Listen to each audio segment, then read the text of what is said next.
this is the interesting thing. A lot of people will look to our ancestors and implicitly assume that they must have been pretty stupid. I mean, these fools running around just about working out how to use fire, didn't invent the wheel for thousands, hundreds of thousands of years. They must have been pretty stupid. The question is, if our brain structures are essentially the same, evolution works on an unfathomably sort of long stretch of time. We haven't had enough time for our brains to significantly evolve since, 10,000 years ago, 50,000 years ago. Right, so probably more, yeah. Why then, in the last few hundred years in particular, but I suppose in the last few thousand years really, if we're talking about society, have we managed to go from these helpless apes wandering around in about the middle of the food chain to just dominating the planet to the extent that I can know with a relative level of certainty about the chemical makeup of the interior of stars in galaxies that I can't even see with the naked eye? How did that happen if not an increase in intelligence? As I said, it's culture and technology, but there's another thing to take into account, which is that our ability to do this thing that we do, which I call explanatory creativity, the ability to create new explanations of the world and of other things, that evolved, and it's fairly obvious just from the few data points that we've just discussed that it can't possibly have evolved for what we now want to use it for. It can't possibly have evolved for creating new explanations, because so few new explanations were in fact discovered 100,000 years ago. At that time, well, first of all, we know that they were capable of inventing radio telescopes and advanced theories, because inventing campfires it involves exactly the same logic and epistemology go. That's the same feat. And incidentally, learning human language, the subtleties of human language, is also a similar size feat. And we all do that with just the attributes of early childhood. So it can't have evolved for the thing that we use it for now. That is the ability to the ability for the faculty for creative explanation can't possibly have evolved for creative explanation. Otherwise, it would have done what it's done recently. It would have caused exponential improvement. And in fact, improvement in prehistoric times and right up to historic times has been so slow that a typical person did not experience any. And never mind effect any. So that means if a faculty isn't used, then it can't have exerted evolutionary pressure.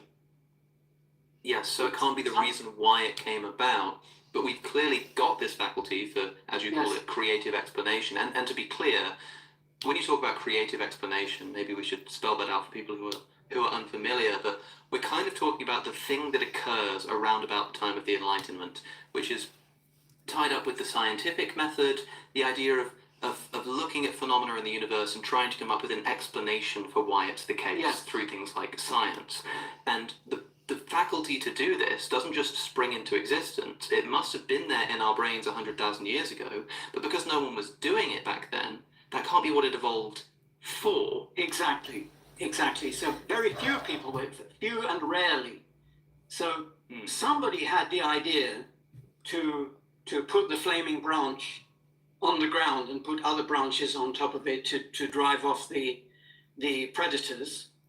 But that sort of new idea was very rare. And so that's why it didn't exert any evolutionary pressure. So the question that's raised, of course, naturally is why does this faculty evolve in the first place? I think there's only one reasonable answer to this, and that is that it evolved to learn culture. So somebody invented campfires, or each noticeable improvement in campfires was invented by someone, but it wouldn't have been any use in history if that someone had been unable to transmit it to other people. And in fact, it seems that it wasn't just campfires, it was a whole load of things, knowing which foods are poisonous and how to get nutrition out of foods that are hard to get at, which other species don't have. They don't have this general purpose facility to do that. It must have been extremely useful, but it depended much more on transmitting knowledge, or I should say receiving knowledge from one's culture, than on creating knowledge in the first place. Knowledge was created in the first place extremely rarely, but it was passed on all the time. So people will have grown up in a culture where their lives, their livelihood, their well-being depended on assimilating this cultural knowledge. But they had no writing. They had, initially, they had only very crude language. By the way, there's, I don't know what to call him, a paleontologist or a language expert called Daniel Everett, who thinks that language evolved long before speech did. And so he thinks even 2 million years ago there was language, but it was because language was so important that speech gradually evolved. That's fascinating. Okay, so language of some other kind exists beforehand, something analogous to like sign language or communication. Yes, anything of some symbolic. kind. So some action or behavior that can be taken as symbolic of something else. That's fascinating, because I think the general picture or assumption is that the evolution of speech and language starts almost in the Wittgensteinian sense of someone sort of pointing at a slab and going, slab, and that evolves into language. But the idea that language kind of already existed and just needed a vocalization to map onto is a really interesting thought. And it does also raise the question, could it have been that we normalized in our evolutionary history on a different trajectory, communicating through some other means? Communicating just with our hands, like sign language is the norm or something like that. Yes. I suppose vocals are the best way of doing it. I can't imagine a more efficient way of getting information across, but that's a really interesting way of thinking about it. So we've got now this potential explanation for why, as you put it, creative explanations evolve in the human psyche. But they lay dormant, because what they evolved for was passing on knowledge from society to society, how to start a campfire, this kind of stuff.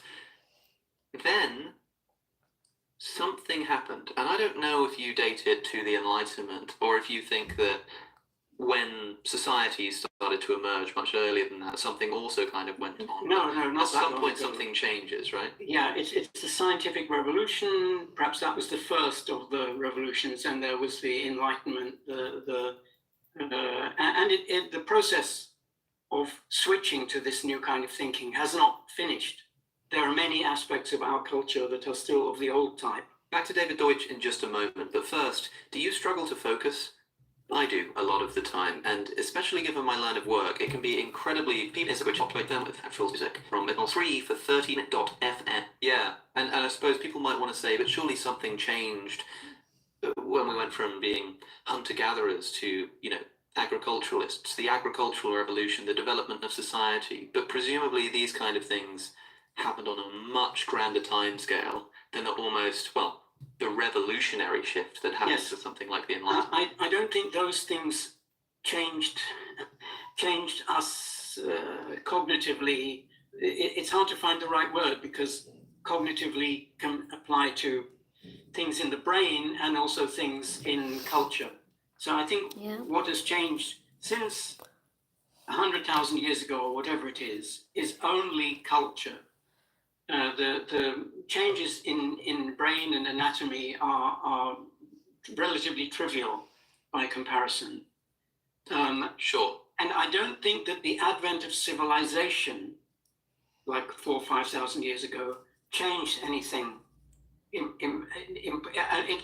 changed it only quantitatively. That is, after we had people living together and working together the whole time, and trade and that kind of thing, then we needed more sophisticated language, we needed more sophisticated concepts and more sophisticated culture, which led to writing and so on. But I think the real change, the important change, is the change where improvements in culture happen on a timescale that's noticeable to humans.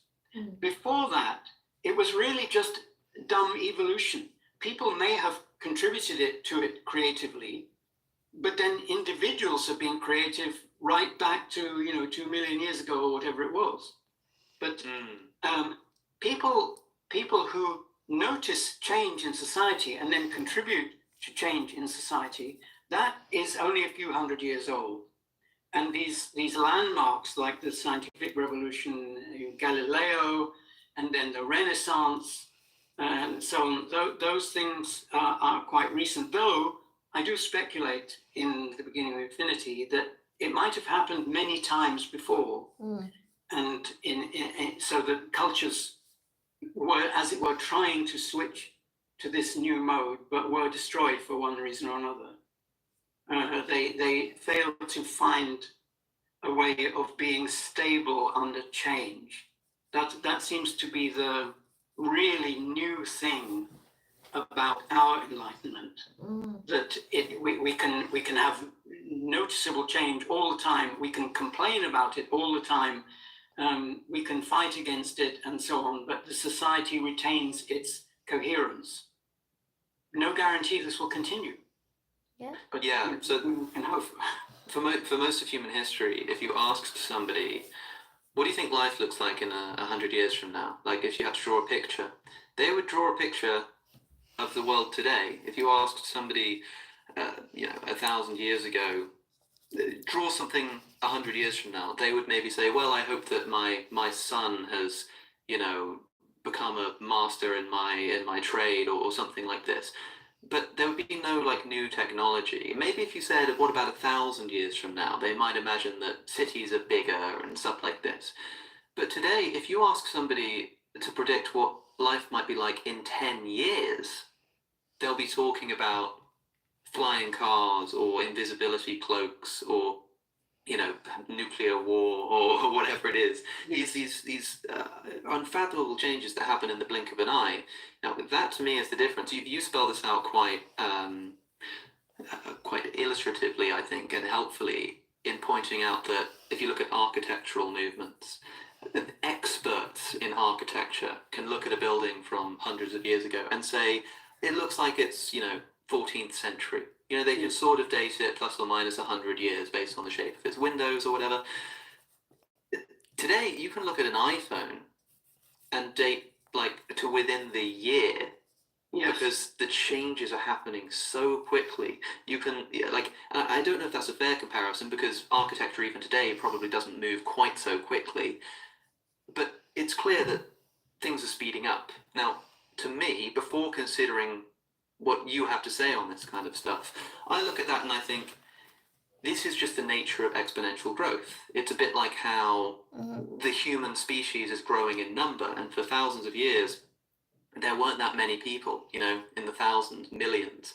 And then because of the nature of exponential growth, right now it seems like by the time I die there might be 9, 10, 11 billion people on the planet.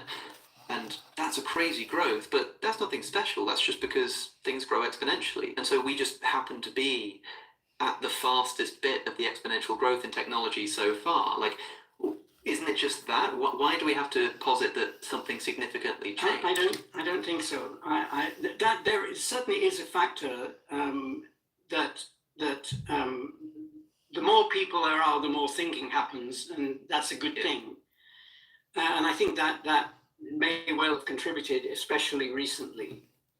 But I don't think it explains the technological takeoff at all, in both directions. First of all, if you think back to antiquity, where there might have been, I speculate in the book that what Athens had before it lost the Peloponnesian War was a kind of nascent enlightenment, and it failed.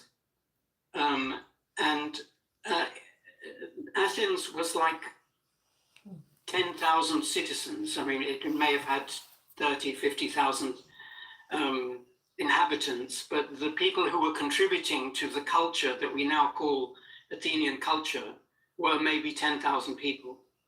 And even at the time, there were, I don't know, 1 billion people in the world.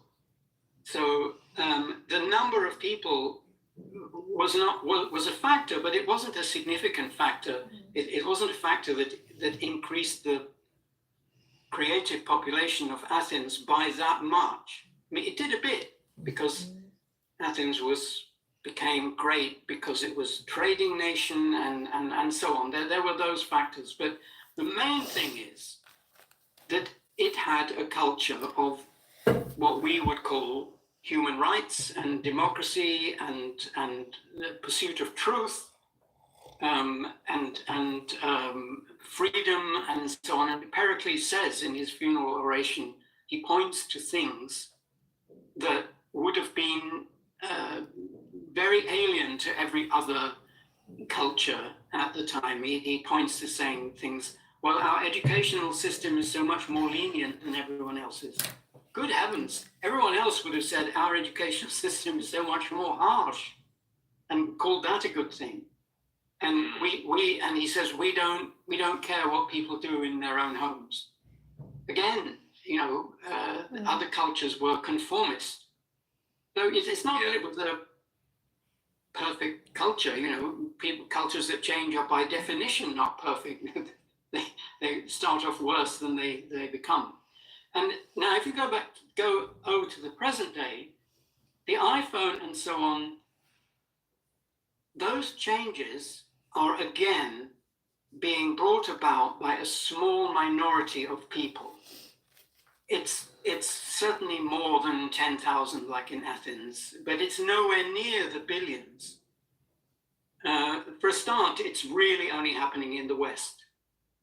And then within the West, it's mostly happening in the Anglosphere. And within and so on. I could go on and offend more and more people, but I don't think the current exponential growth in technology is being population driven. Well, I don't mean to suggest just that it's because of the population getting bigger. I mean that in the same way that populations naturally can exponentially increase, sort of as an analogy, not as a causal explanation, technology does the same thing. Somebody inventing an iPhone doesn't have to work from scratch. They've got computers, they've got computer chips, they've got screen technology, and all they kind of have to do is put it together. That's still quite a big task, but the more that happens, the easier those kinds of inventions and developments become. And so it makes sense that at some point it gets off the ground and then whoom, exponential growth, not because of some shift in mindset, but just because we've got more technology to build upon that. Yes, but just because something could happen doesn't mean usually that it does happen. And so again, when somebody invented that first campfire I was talking about, you could say, well, it won't be long before somebody drops some food on it and finds that once it's been on the fire for a while, it tastes better. And yet that didn't happen for 10,000, 20,000 years. Interesting, because it takes a kind of mindset of Yes. like, we want to go and find out stuff. We want to go and figure out, how can we produce better food? Why is this healthy? Yes. Why is this unhealthy? That kind of stuff. And that's the attitude that is embodied in the Enlightenment. Exactly. So we've mentioned the Enlightenment, and I know that you're not a fan of defining terms. Neither am I in many respects. But it's people generally have an idea of the Enlightenment as being something kind of to do with the scientific revolution, something kind of to do with like some political movements that happen. Roughly speaking, when are we dating the Enlightenment to? What kind of thing are we talking about in like a family resemblance style definition? I think you just defined it quite well when you said it was the idea that we can improve things, that we can go out into the world and find out how to make things better, that sort of thing. It didn't when happen. does this come about? Yeah, well, Galileo had it, but probably most people in his day did not have it. So most people in his day were not thinking about the world in the way that he was. In fact, they were stigmatizing the way he thought about the world. He had trouble with the Inquisition. And Bronowski said that, and I don't know whether this is historically accurate or not, but I trust Bronowski.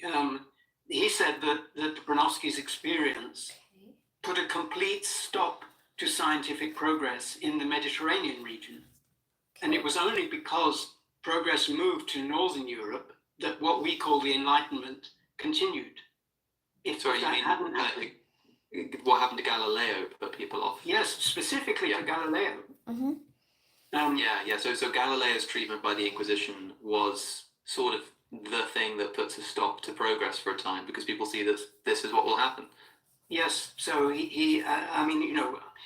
one can argue, no doubt, about what the historical forces were and so on, but it was either that, or it was that kind of thing, or it was that tendency.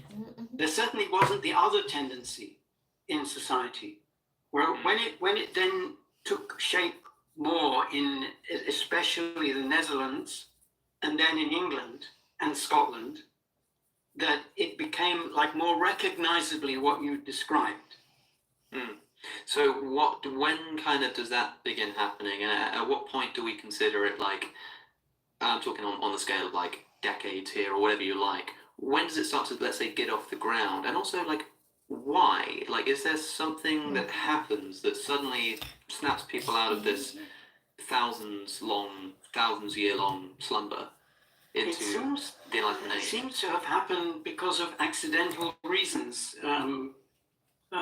Like when it happened in Florence, it was because previously there had been a fragmentation of polities and a growth of trade, and so you got these super rich people, and the super rich people somehow got the idea that they made better buildings in antiquity. How come we can't do that now? So they hired people like Michelangelo and Leonardo and said, can you do this? And they first did it, and then they realized they could do it better. And once they realized they could do it better, the Renaissance took off.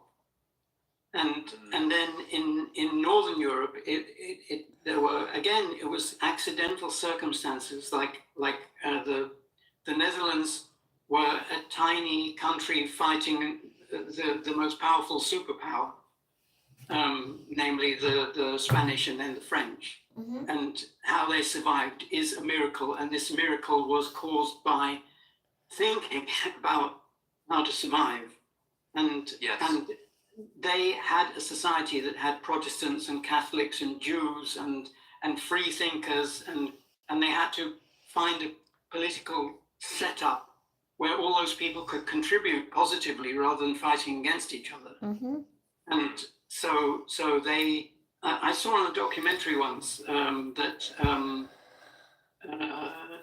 in the reign of the documentary was about Queen Elizabeth I, but one of the scenes was an ambassador from the Netherlands came and had some negotiation with Queen Elizabeth I, and he was the first commoner ever to have engaged in a negotiation with someone royal in Britain, or maybe in Europe, I don't know.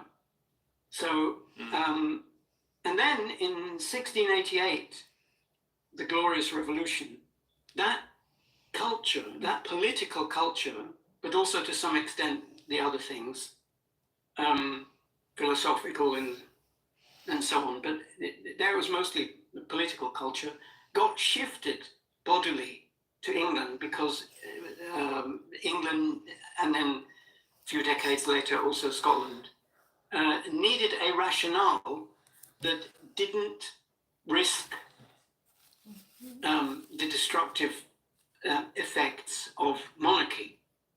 So they. What is the Glorious Revolution for our? 1688. But what happened? Can you So they kicked out the previous king, or they claimed that he abdicated, but in fact they kicked him out because he was conspiring with the Catholic superpowers. I think in his day that was Louis XIV or someone. I'm not sure, but anyway,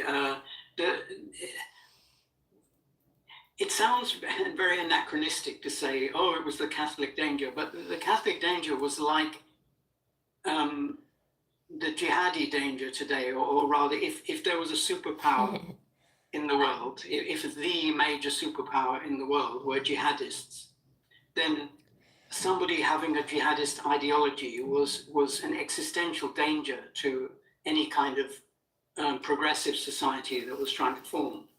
So then they invited in the, not the king, but they invited in as king a Netherlands noble, William, who then became King William, and they allowed him to be king on condition that he promised not to do a certain number of things which the previous king had done, to try to restrict the privileges of parliament and individual rights and so on. And that thing that they presented him with to sign was the English Bill of Rights, which was then copied 100 years later by the Americans to make the American Bill of Rights a somewhat improved version.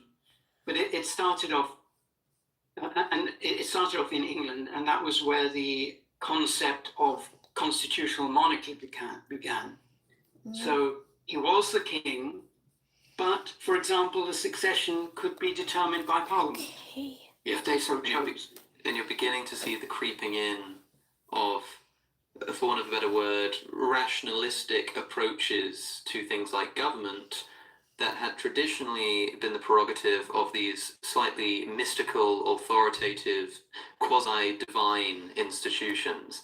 And the main thing that I think characterizes the Enlightenment, for most people at least, is rejection of authority, or at least the legitimacy of questioning authority. So in the scientific world, it's Galileo against the Catholic Church. In the artistic world, it's new forms of painting or new forms of sculpture against the traditional way of doing things. Although I think that's a bit less, a bit less radical, but still there.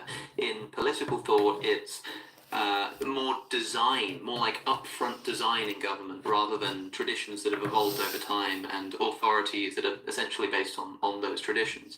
And this is what the Enlightenment starts to bring about. And interestingly, as you said a moment ago, a lot of this kind of happens by accident, but that's not a surprise because that's how evolution works. Like on a biological level, it's accidental, by which I mean essentially random mutations, that when they happen to hit on something good for whatever reason, evolution just catches onto that and it begins to spread. And similar things happen in the world of ideas. So I was thinking about writing. Like, where does writing come from? Well, most people think, most experts, as far as I know, believe that it sort of evolves in Mesopotamia and that its first instances are probably economic. They probably invented ways of writing in order to keep their accounts, in order to make sure that the money was going into the right places. And so nobody is inventing writing with a view towards one day, increasing biblical literacy during the Protestant Revolution. But Yes. obviously writing has had this revolutionary effect on our ability to communicate with each other and share ideas and stuff. And the people who hit upon it for a completely different reason, but because it just so happened to be so good at doing this other thing, it stuck around. And Yes, it sounds like maybe the Enlightenment sort of gets going for a similar accidental reason. I think it did. But with hindsight, we can usually see that it wasn't an accident that this discovery could lead to something Yes. else. Not that it would. It would Yeah. not have. And I think in most cases it didn't. Mhm. But there was a reason why inventing writing later caused the Protestant Reformation. And there was Absolutely, yeah. and a reason why the Protestant Reformation, which at the time you might think it was an anti-Enlightenment motion. It's what we would today call fundamentalist religion, but it had in it this rejection of authority, and that was more important than any of its actual doctrines, because that rejection of authority led to other rejections of authority. And with hindsight, we can see that. At the time, we probably couldn't have. Yes, and that's one of the big sort of Catholic qualms with Protestants is not, and I mean at the time, as well as I suppose now in a historical, with a historical lens on, it's not just the theological disputes, although there is that. There is also this underlying current of like, if you're able to just waltz in and say that these Yes. books aren't canonical, then how Yes. on earth do you know that the books you have in the Bible right now are canonical? Yes. And that question, you either like ask that question and go, yeah, you're right, we shouldn't question that, you're right, or you go, yeah, you're right, we should question that. Let's find out why these books are canonical. And the Enlightenment spirit is the latter of those. And of course, Yes. Yes. it's accidental that people stumble upon writing as an effective means for communication, but it's no mystery why once that accident has been stumbled upon, it then will of course lead to all of these kinds of wonderful benefits, similar to like the invention of electricity or something. I think when Benjamin Franklin is going around with his key and kite and thinking this is kind of cool, he probably has some idea that the energy could be harnessed or something, but there's no way that he has in mind, one day I'll be able to FaceTime my grandmother from halfway across the globe. But it is easy to see how that naturally comes about because of that. But it means that the shift in mindset of the Enlightenment, I guess we're painting it here not so much as a bunch of people getting fed up with living in an authoritarian state and going, we're going to champion reason and change the world. It's a slightly more historically accidental movement that just happens to hit upon something good. Yes, usually people wanted to solve specific problems, not change the environment for solving problems in general. Usually, I mean, sometimes they had grandiose ideas, but Yeah. yeah. It's only recently that we start thinking in those terms. Like these days, we're constantly talking about technologies that will improve the world for our children. Right. Because we've developed a mindset where that kind of thing is possible. Whereas Yes. it's hard to emphasize to people now that if you were living in the Middle Ages, there is no like, let's create a better world for our children. It's the same world. Like nothing changes. There's nothing new under the sun, Which is a quotation from someone making that very point in the Bible. Yes. Yeah. From Ecclesiastes, that nothing ever changes. If only the author of Ecclesiastes had access to the iPhone. Most of the time, certainly before the Enlightenment, but I think even since, people had in their hands the means of creating something universal, and they didn't. They failed. So writing was invented, and then alphabetic writing was invented, which made writing many times more efficient and didn't require professional scribes and so on. And it didn't spread. And similarly, numbers were invented. The placeholder system was invented with the zero and so on, and that didn't spread. And when it did spread from Mesopotamia to India, and then to the Muslim world, and only then to Europe, like basically after the Renaissance, and then it was resisted. And the argument that, look, this is much more efficient and easy and so on, that didn't speak to people because, as you just said, they didn't have a conception of the world improving, especially improving by a small change whose consequences you can't predict in advance. That again was not, just, oh, it's better. It wasn't an argument. We've always done it this way. So and it sounds it sounds a little bit to us now when we hear of an old society or a king sort of going, no, we can't allow this. It sounds like to us, like, gosh, he's suppressing progress, but you've got to remember the mindset, right? Like today we have this idea that the world will change radically within the next 100 years, and so our decision is, like, how is it going to change? And we better be engaged in figuring out, of all the possible options, which one we want. Yeah. In those days, it wasn't like, well, the world's going to change in 100 years, let's look for which solution is best. It was like, the world isn't going to change, and here's someone coming along, not presenting the best option, but just something new. They're like injecting themselves into a society that is thought of as stable. And it's totally understandable to me why a ruler would look at that and go, whoa, like, no thanks. We've been doing this for hundreds of years, thousands of years, and it works. We can't have this radical interference. It's only today with our mindset that change is inevitable that we're so much more comfortable with exploring these ideas, I think. Yes. So this ancient king you're thinking of would have said, look, I've got enough troubles as it is without introducing something new and unpredictable. Yes. I've got enough troubles of the old type. Yeah, and there is something that comes along as well with the scientific revolution and afterwards, that people kind of start to care about truth for its own sake. And I don't mean truth of the kind where Jesus is the way, the truth, and the life, but truths of the kind of like metaphysical truths, like, what is an atom? What is it made of? Like, why are the planets in orbit outside of divine prerogative? The thing that strikes me is that, as you write about, it's not like our apish ancestors weren't looking at the stars at night and also wondering, what are those things? What are they made of? Why are they there? Why aren't they falling down to the earth? Mm-hmm. So, like, what is it that, like, has allowed us to start answering those questions more sufficiently? You said that one of the defining characteristics of the Enlightenment, maybe the defining characteristic of the Enlightenment, is not so much rejection of authority or science, whatever that is, but specifically seeking good explanations. Like, what does that mean, and like, why is that? I think that encompasses the other kinds of thing, like rejecting authority and so on, because a good explanation is, you can't tell if an explanation is good until you criticize it, until you find out whether it solves the problem it's intended to solve. Without, you can't find a good explanation without criticizing it with a view to changing it if it turns out not to meet the criteria that you want.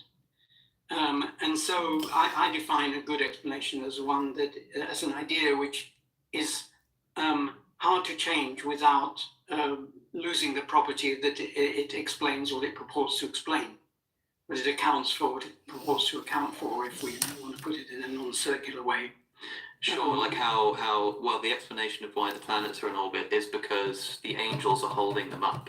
That's an explanation, but it's a bad explanation because you could just change that explanation without really affecting what it essentially predicts. You could be like, there could be all kind. Maybe the angels are pulling instead of pushing, or if we then discover that the planets are actually, like, they sometimes crash into each other in other solar systems, we say, well, sometimes the angels go for lunch, or we could just literally come up with some explanation as we go along. It needs to be something that is, well, it sounds to me like a good explanation therefore needs to be falsifiable, but I don't think that's quite the right word.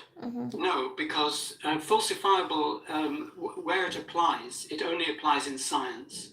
So this doesn't tell you what makes a philosophical explanation, for example, good or bad. And even in science, it really only addresses the predictive part of a theory. And so, like we were talking about last time, if somebody has a theory that's philosophically nonsense and it makes the same predictions, then it can't be distinguished from another theory that's a better explanation. But what will happen is that if somebody, or if the scientific culture becomes committed to the bad explanation, then it will prevent further progress, because further progress is always at the level of the explanation. Somebody thinks of a new thing that could be happening, a new unseen thing that could account for the seen things. The explanation in science is always accounting for the seen in terms of the unseen. Yes, and this happens in science, like the idea of authority. You're kind of imagining the scientist versus the Catholic Church. But, I mean, famously, Einstein's greatest blunder, as he described it himself, his greatest blunder was that his calculations, his equations of relativity, and I'm not a scientist, so forgive me for butchering this, but they essentially predicted a finite universe, or an expanding universe. And Einstein's like, well, the universe can't be expanding because the universe is infinite. And so he adds in this constant, the so-called cosmological constant, into his equation in order to square his theory of relativity with the infinite universe. And then it's not actually the infinite part that was the problem. The expanding part. The expanding and contracting. Sure. Okay. So he wanted the universe to be static. Yes. Yes. So Einstein thinks the universe has to be static for various reasons. It doesn't make any sense for the universe to be constantly expanding or whatever. It has to be static.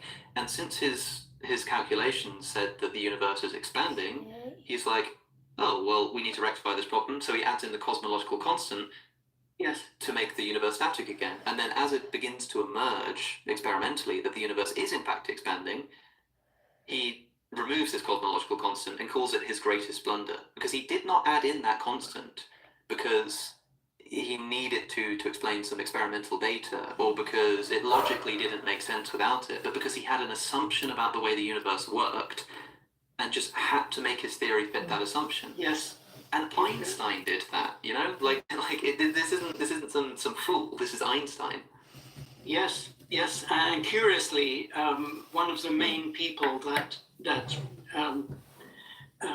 made progress in this area was not only a mathematician but a Catholic priest at the same time.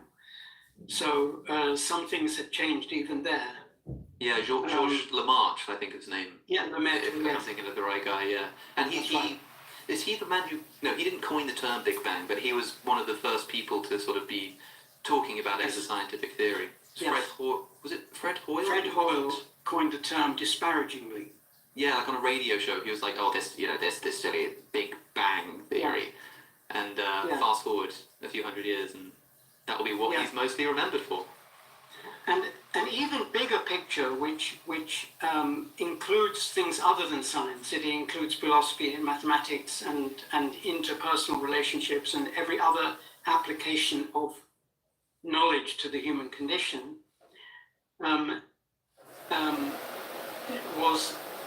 It existed from the beginning until now. There's a conflict between, as I said at the beginning,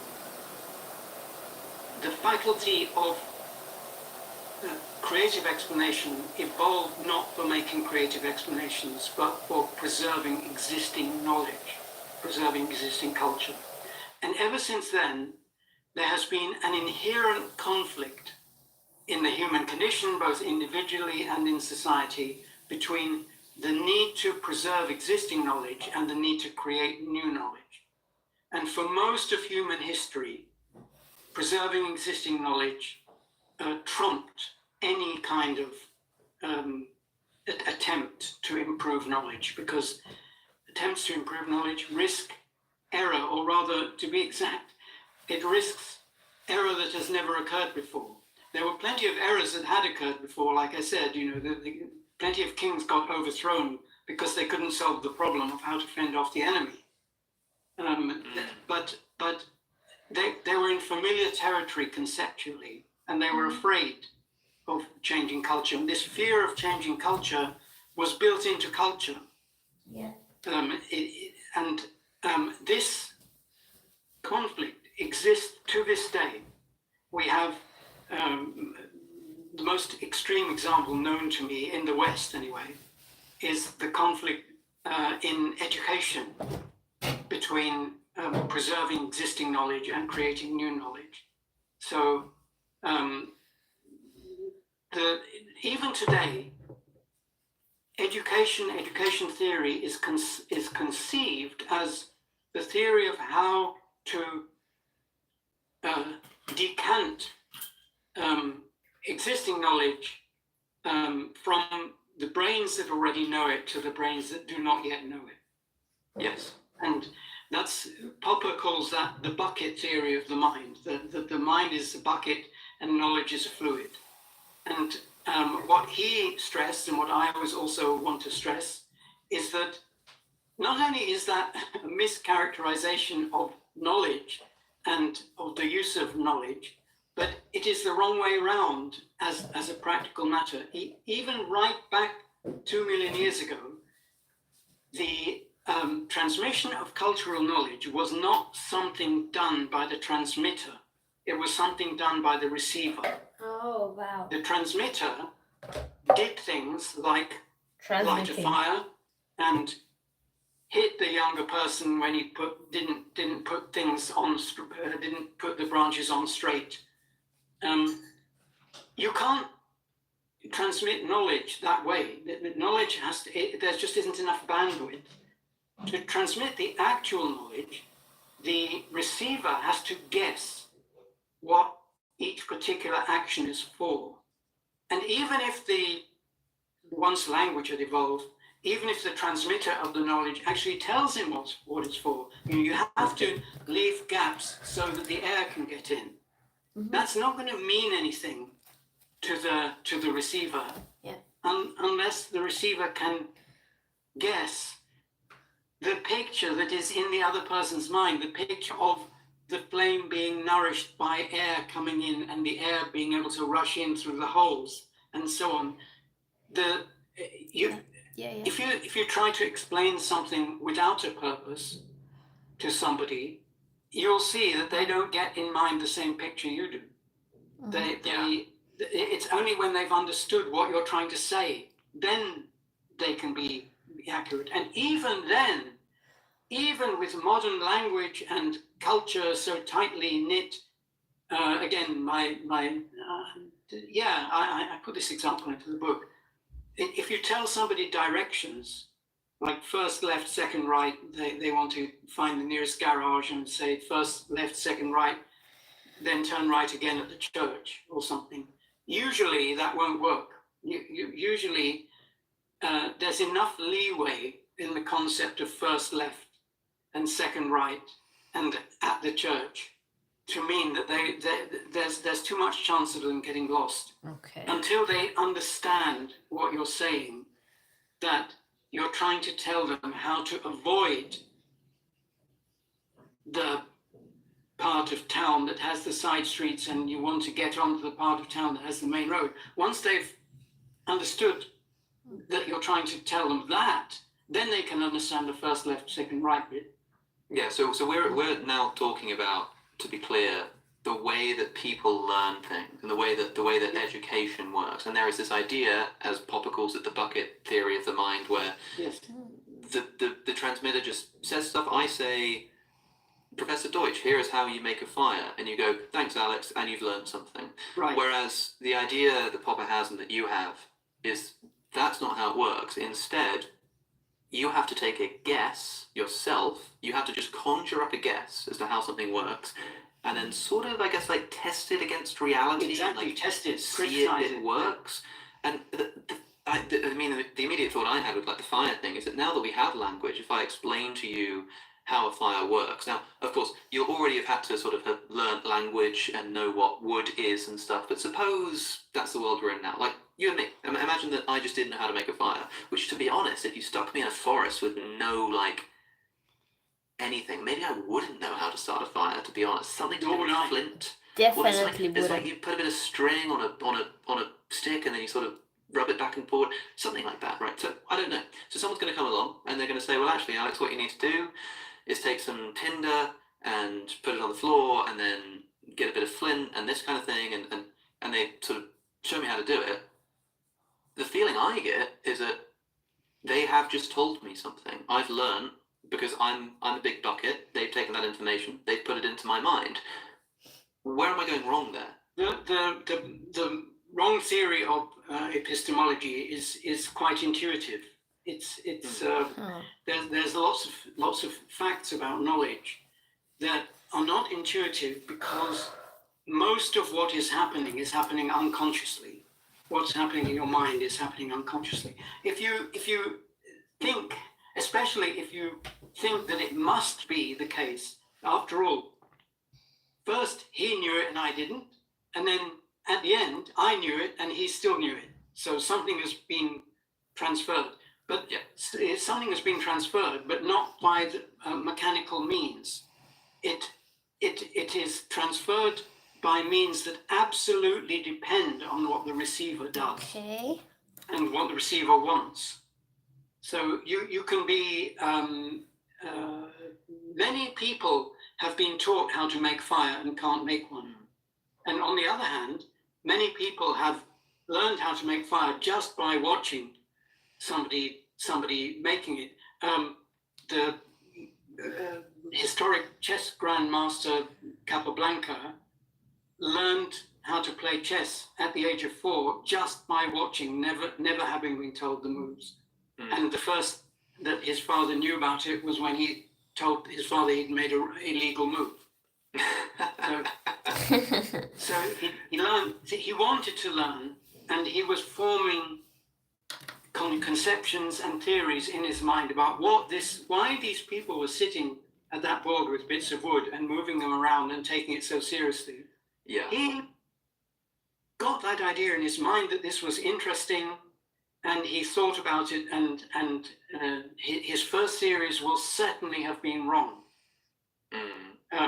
But he criticized them by further watching, and if they had told him, that would have played exactly the same role. If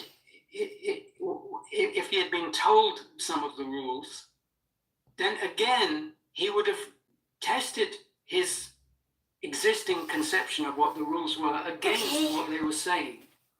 And sometimes they would have been saying something ambiguous, and he would have had to resolve the ambiguity by testing his theory against, like, what were they trying to say? Oh, they were trying to say you do that when you have moved your pawns. Okay, you can't move the rook until you have moved your rook. That's what they mean. Yeah, or you might have an idea that's wrong, and again you test it against what they're saying, and Okay, that so is then- the role of the other person. So then, just forgive me if this is naive, but suppose somebody just burst into this room right now, came up to me and said that, I don't know, the definition of a bachelor is someone who's unmarried, and then they left. And suppose I didn't know what a bachelor was before that, and okay, I suppose you also have to assume that the person who burst in is someone knowledgeable. Let's say that it's my friend in the next room who's writing a dictionary. They're a lexicographer. And they sort of burst into the room and they go, Alex, a bachelor is a word meaning someone who's unmarried. And then they leave the room. I feel like I've just learned something. Like I've just been educated in some respect. I don't feel like I've brought really anything to the table there. I feel like someone has just like placed that into the bucket and now I know it. But how would you characterize that specific instance of learning in a way that indicates my role as the learner? So you've chosen a situation in which both of you have a huge amount of shared knowledge to begin with. You know that he's a lexicographer and he's trying to investigate the meaning of words and so on. Then he rushes in.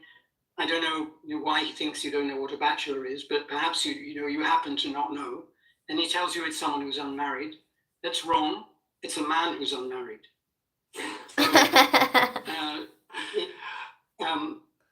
you will then criticize that theory that you think he told you. He thought that he was telling you only about the unmarried part, and you already knew about the man part. That that perhaps because of the previous context or even a previous conversation, you had been wondering about the exact meaning of bachelor. And now he comes in and he tells you, from his point of view, he's telling you the thing that we were both missing before. But you, hearing it, think that he's telling you the full definition. And he wasn't. And those things were not stated. They were guessed. Both of you guessed something, and it so happens you guessed incompatible things, only one of which was right. But a more realistic scene would have you both being wrong initially, because it would usually continue along the lines of, are you saying that so-and-so? And then he would say, no, I'm actually saying so-and-so. And then you would say, I see, you're trying to solve the problem of this. And he'd be saying, yeah, and so on. So there'd be a to and Yeah, fro. like, there's a great irony in the fact that I actually just mistook the definition in my example. You know, a bachelor is someone who's unmarried. Oh, really? So like my sister's a bachelor. Oh, no, it's only men who are unmarried. It's like, oh, you know, my granddad died a couple of years ago, so he must be a bachelor now because he's dead, so he's not married. It's like, no, that's not quite what I mean either. And like, the only reason why you escape those kinds of conversations is because you've already taken a guess at the fact that he's not referring to dead people, and that when he says men, he means living men, and he means fully grown men as well. Yeah, right, quite. And so there are assumptions that one brings to the table, I suppose, is what we're talking about here. And what we're talking about here as well is me and the way that I develop beliefs, right? Education, again, naively, is the means through which knowledge is passed on from one person to another. We've just demonstrated the fact that a lot of the time in this transmission of knowledge, there are mistakes, there is guesswork, there's all kinds of stuff going on. So, without trying to sound too sort of pseudo-profound, what is knowledge? Like, I've talked about it before. Famously, philosophers have tried to define knowledge and found it very, very difficult. And I'm not necessarily looking for a precise definition, but suppose I have a belief. I believe that it's raining outside. And suppose that tomorrow I know that it's raining outside. What is the difference between those two mental states? Yes, well, incidentally, and we can come back to this, I don't think there really is such a thing as belief. Or if there is, then it's a very irrational state. But to answer your question, first of all, knowledge is a type of information. It's a subset of information. And it's specifically the kind of information that can have a causal effect. So I can, let's say, I can buy a lottery ticket with a serial number on it, and then I can tell you the serial number, and so I've passed on a bit of information. That doesn't have a causal effect in itself, because it could have been any other number I told you, and it would have no different effect on you than that other number. It's only relevant if it's going to have an effect on somebody, like the people running the lottery. If it has an effect on them, then I can tell you. But then it's not enough that I tell you the number. I have to tell you, this is the winning number of a lottery, and the lottery in question is the British National Lottery, and you better cash it in before this evening, because that's the deadline. Otherwise, again, it doesn't have the power to have an effect. And this power of knowledge to have an effect is, if we take an even bigger perspective than going back 2 million years to early humans, if we go back to the context that there is life on Earth, and not anywhere else that we can see, though there may well be life where we can't see it, then there is something fundamentally different about the information on Earth from anywhere else, because the information on Earth can have a huge effect on physical processes.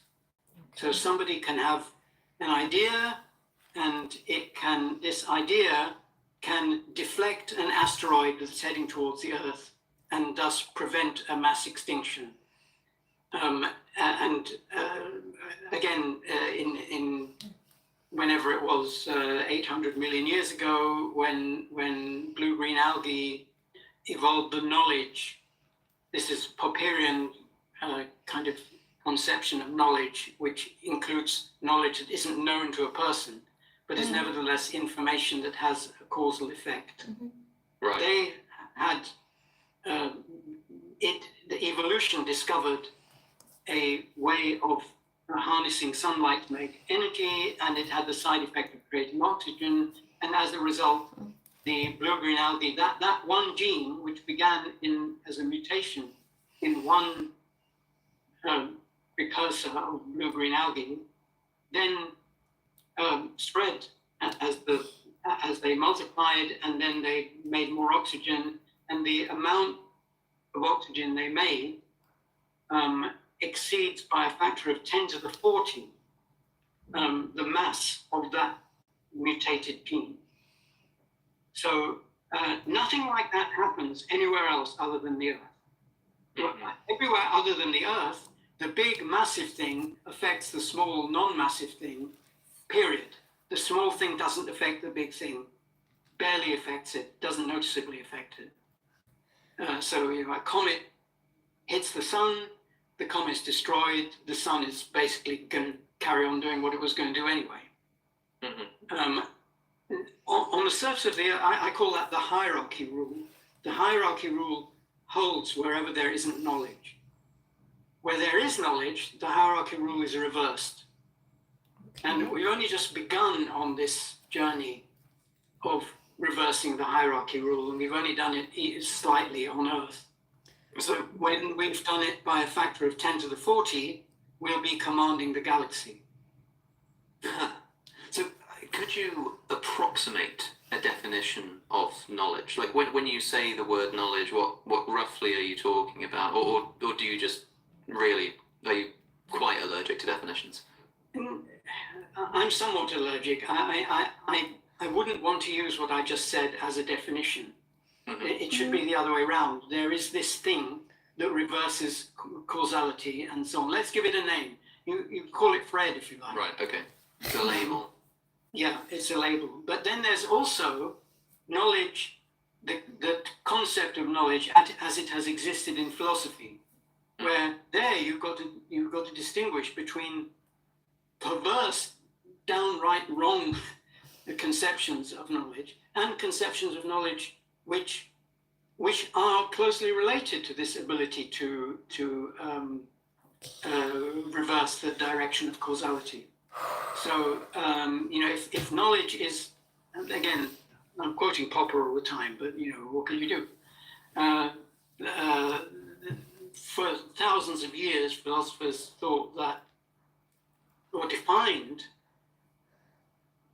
some people have disputed that as well, but at any rate, they thought of knowledge as being a justified and true belief. So you just said, what's the difference between when I just thought it was true and then I knew it was true? The traditional answer has been because it has attained some justification, like you've proved it or you've observed it by personal experience, or somebody has told you whom you trust, and that kind of thing. And that's just wrong. Nothing is ever justified in that sense. Nothing is even ever true in that sense, because we're always like improving our knowledge, like with the the Bachelor. Right. We can improve it, we can improve it again, and then one day the concept will be useless and everybody will forget what a bachelor is, just as they have now forgotten what a farrier is. Yeah. How many years ago, everyone knew. It has to do with horseshoes. Oh, right, okay, yeah, fair enough. I've got no reason for that. But then, in the Enlightenment spirit, I do like knowledge for its own sake, so I'll go and look that up. This idea of justified true belief, as you say, it's for a long time the definition of knowledge, because like I could believe that it's raining outside with no justification or with a bad justification, like Yes. a witch told me that it was going to rain today. And if it just happens to be true that it's raining outside, lucky me, but it still doesn't feel like I know that it's raining. So it has to be a belief I hold which is both true and also justified. Because if it's justified and false, it's not knowledge either.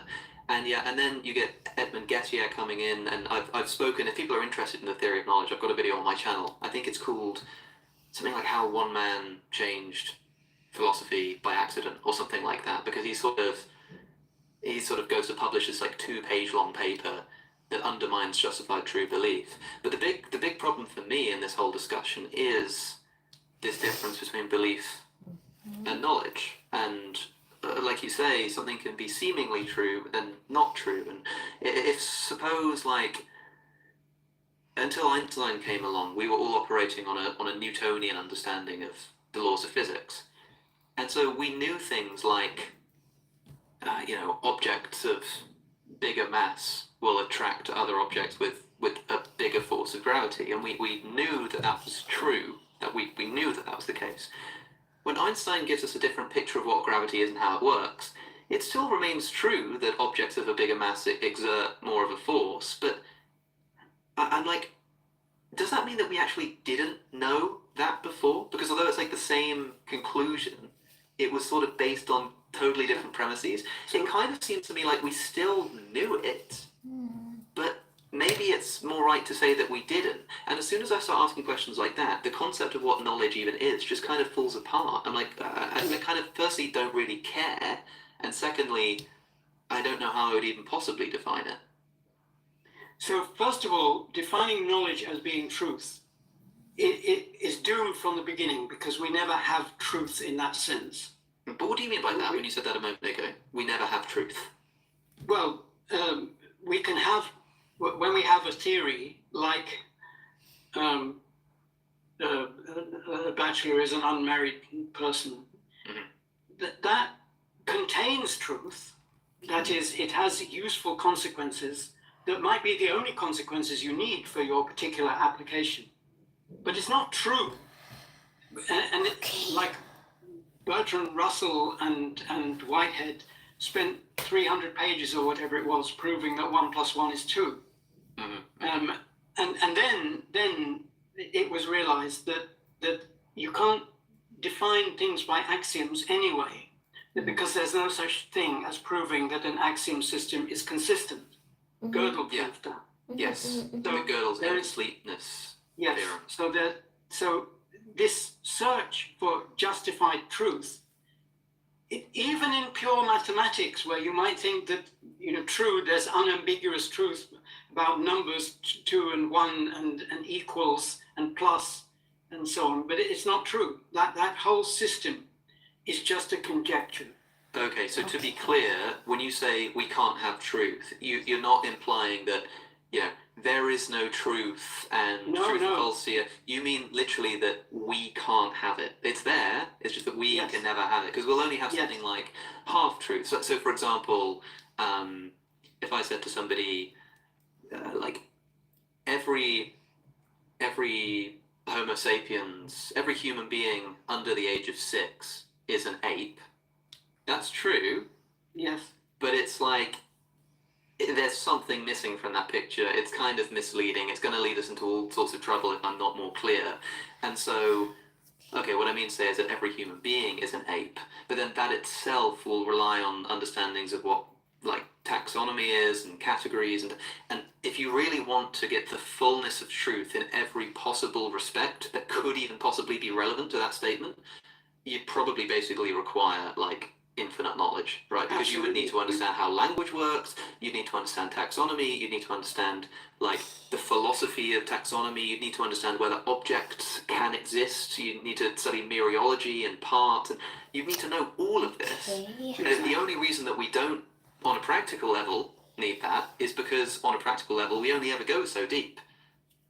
We only ever go as deep as is needed to solve the problem that we're currently solving. I see.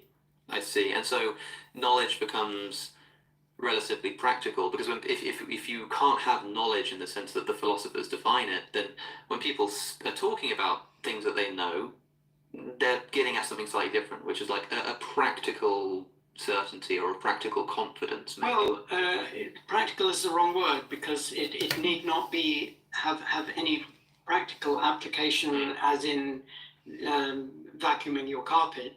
It might be an issue of pure mathematics. It might be an issue of pure mathematics that only you are interested in, Right. and yet it's still knowledge. Okay. Yeah, what we are seeking is knowledge, but it's not truth. We can find knowledge in the sense that we can correct existing knowledge by removing errors.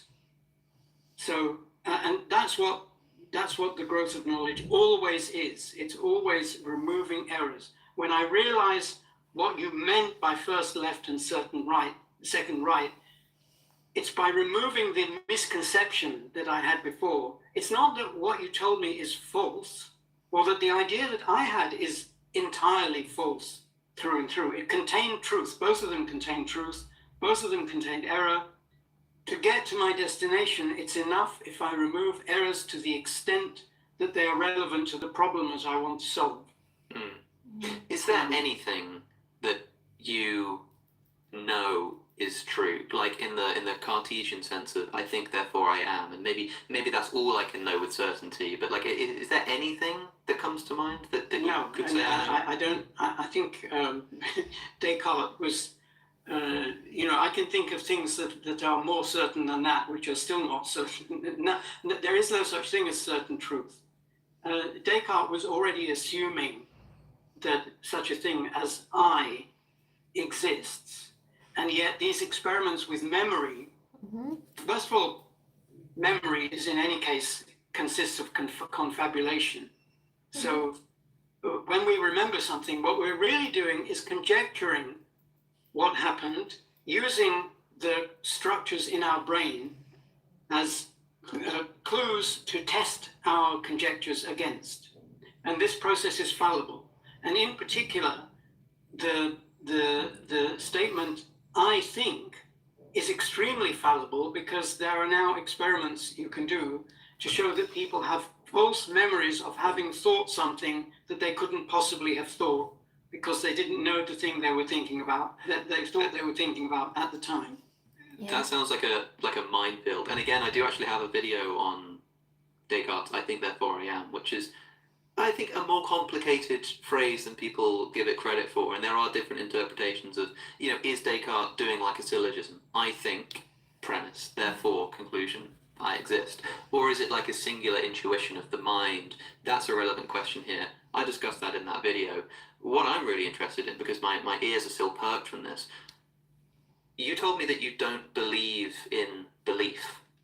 Yeah, there are states of mind that can be called belief. I think irrational ones, like somebody who believes in some religion or something. What they mean is that they have a resistance and they're hoping it's a complete resistance to changing a certain idea. And when we're talking about belief in the world, so first of all, in Popper's conception, rational thought consists of conjecture and criticism. Okay. Just alternating those, like in evolution, we have mutation and selection. So we have in rational thought we have conjecture and criticism. And the first thing to notice is that belief is neither of those. So Popper has this pithy quotation. See if I can remember it.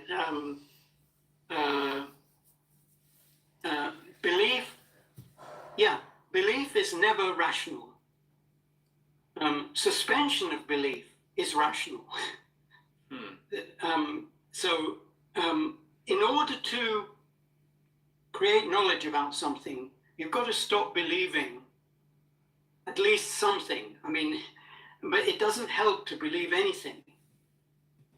You can have a theory, an idea, and you can not know any criticisms of it.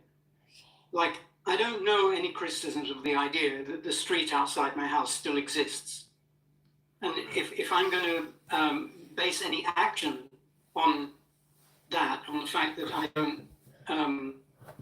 don't have evidence of that yet, then I'm going to have to, there's an infinity of other things that I could act on, and many of them will be the opposite action to that action. So the only, but I have a conjecture that exists, and I don't have a good explanation that can count as a criticism of it. So when I don't have a criticism of something and it is a good explanation, then the rational thing to do is not to contradict it.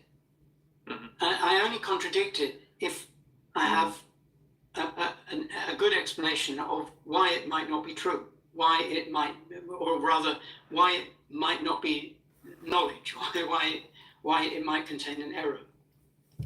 So belief is unhelpful in this context, because it views it's kind of it's, you know, people sometimes say that some branches of science have physics envy, and then some branches of philosophy have science envy.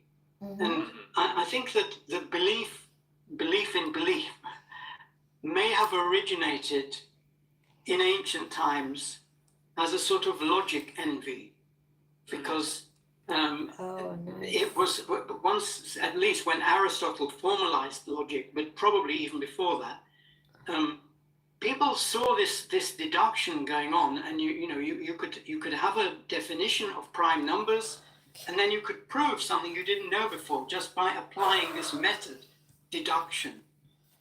And so you start with the thing that you know, you apply a method, and you end up with the thing you didn't know, and it's just as secure as the thing you started with. Mm-hmm. Of course it isn't, but because the axioms could be wrong. Mm-hmm. And you might think the axioms are self-evident, but they're not. And the thing that people held Could up... those axioms be wrong? Like, I mean, like, take 2 + 2 being 4. I mean, it seems like the word equals there, or the equal symbol, is functioning as an indication of tautology. Like, it's sort of like saying, P equals P, or like, my iPhone equals my iPhone. So I consider something like 2 + 2 = 4 to be essentially a tautology of that kind.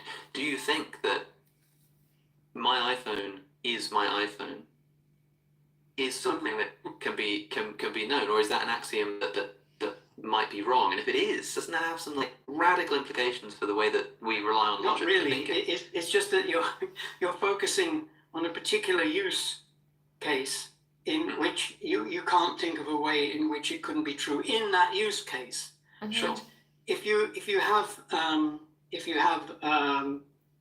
a 6-year-old relative who has just gone into primary school, first grade or whatever they call it, and they were given the problem sheet. Okay. Horrific use of the word problem, by the way. Problem sheet, and it says 1 + 1 =, and then a box where you're supposed to write the answer. And your young friend wrote in the box 1 + 1, and it was marked wrong. And you said that that's not the answer they wanted, right? And he says, but it's a tautology. How can it be wrong? So, Yeah. Mm-hmm. That's interesting, but then I think that the student would just be, although of course in that context, you know what they're getting at. The teacher, if they were being, correct, if they weren't making a mistake, they would have to say, yes, that is correct, but I'd like to see it expressed in a different way. Like if the kid wrote like 1 + 1 =, and then wrote in the box 4 / 2, the teacher might be kind of impressed and be like, whoa, hey, here's an extra point, you know. But to say that it's like the wrong answer could only refer to the context. It can't refer to the actual truth of the answer itself. It so you can, this issue of the context just repeats the same problem. You can never express with perfect precision what the context is. The chances are that any child who gets that question wrong is getting it wrong because they have the wrong context in mind. I would guess that it's very rare to get that wrong because you actually don't know what 1 + 1 is, in the sense of knowing what the teacher means by asking you what 1 + 1 is, and also not knowing what 1 + 1 actually is. Yeah. So that combination must be quite rare. Sure. So usually, getting something wrong in that sense is either not understanding the thing, in other words, having a misconception about the thing, or having a misconception about the problem situation that you have been put in. So it's the same issue as before. You'll never define bachelor perfectly. You'll never define plus perfectly or equals, as Russell and Whitehead will tell you, or rather they would now. They thought they could do it, and it took them 300 pages. In a way, I hadn't considered the assumption I bring to the word equals, because, well, 1 + 1 equals 2. Well, does it? Because those aren't the same thing. They represent, Exactly, I guess, the same idea, but they're not actually the same. yes, The same thing in the sense of how they're expressed. You know, exactly. like yeah. I mean, 1 + 1 is the same as 1 + 1. It's got the same value as 2, but it's not the same thing. It's not the same expression. It's not got the same label on it. It's not got the same number of like pen strokes. So you need to understand the context in which you mean is the same as. Yes, In order and to even that answer can't the be question. defined perfectly.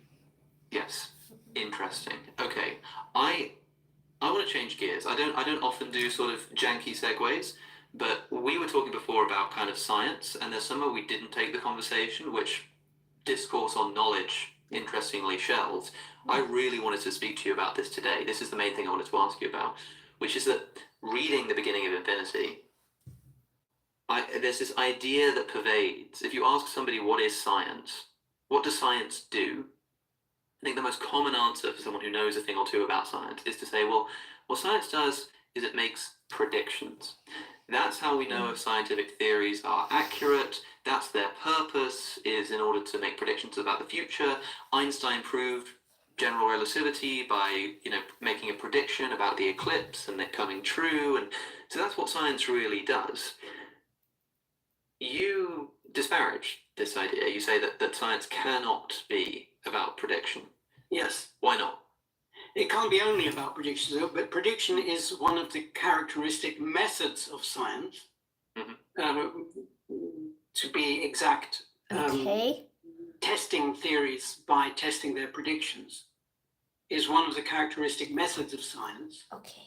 But it is not the purpose of science, partly because, as we said last time, you can have two theories that make the same predictions, but one of them is a cope, as you put it. By the way, I've enjoyed using that.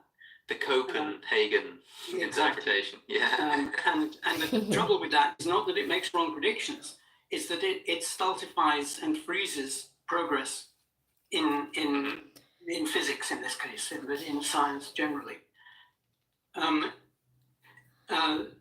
Science is about explaining the world. It's about knowing what is there behind the appearances. So we know that the sun rises in the morning and sets in the evening. Originally, we didn't know why, but we knew that happened. As we found out what happened, we realized that it wasn't even true that it rises in the morning and sets in the evening. It's that the world isn't at rest, that the earth isn't at rest beneath our feet. That's an astounding way of explaining the observed in terms of the unobserved. The perceived things things according to imperceptible things. And that's how science makes progress. Progress in science is progress in understanding how the world is, not in what predictions we'll make. And my other example that I use is about conjuring tricks. You know, if you go to a Penn and Teller show and you see them doing a trick, and they're going to saw through a lady, and then you can predict that the appearance will be that they saw through the lady. Okay. But you know that can't be the underlying reality, but you absolutely can't think of how it could possibly not be, because they have apparently refuted all your conjectures as to how that they created the illusion. So then you're in a state of perplexity. Okay. And this is the state in which scientists are in regard to the world. They are captivated by perplexity, that they do not know what is causing the appearances behind the scenes. This is why I paint. Yes, like what is causing matter to hold together, what is causing the sun to rise, quote unquote. Yes. These are the appearances, and the scientist is engaged in the undiscovered qualities that are making that happen, And that are the explanation for it. And typically we do not observe that underlying mechanism. Nobody has ever seen the inside of the sun, but we know that it's there in reality. It's not a reality. Maybe this is a reality that no one will ever experience, but we know that it's there, and that is in our worldview as a thing that's as real as what we see the sun doing in the morning, because they're inextricable. Okay. There's an explanation of the one from the other that is so good that it can't be replaced by anything that we can think of. Now, my problem with this, or my sort of, the reason why I can't get on board with this, is because I've developed a view of what science is and what science does that is more in line with this other view, which typically is called instrumentalism. That what science does is essentially make predictions and describe things, but doesn't actually explain anything. The reason I think that, for an example, is when Isaac Newton discovers gravity. Okay. We've known that we've known that objects fall as long as we've been alive, but no one's known why that's the case.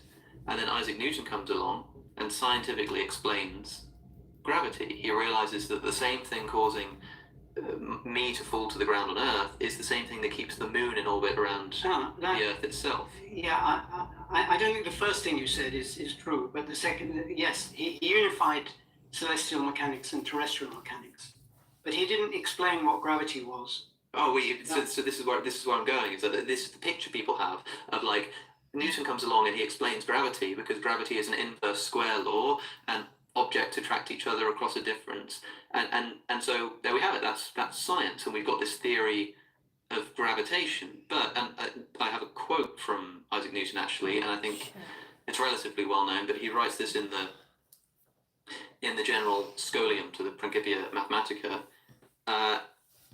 After sort of explaining, describing how gravity works, all of the mathematical theorems and stuff, he says, I have not yet been able to discover the cause of these properties of gravity from phenomena, and, as he puts it in Latin, hypotheses non fingo. I feign no hypothesis. It is enough that gravity does really exist and acts according to the laws which we have explained, and is sufficient to explain all the motions of the celestial bodies. So Newton just forthrightly admits that he has explained the laws, as he puts it, which are the mathematical properties by which gravity abides, but says, if you ask me what gravity actually is, like why gravity exists, why these mathematical laws are doing what they're doing, I frame no hypothesis. I've got no bloody clue, in modern English.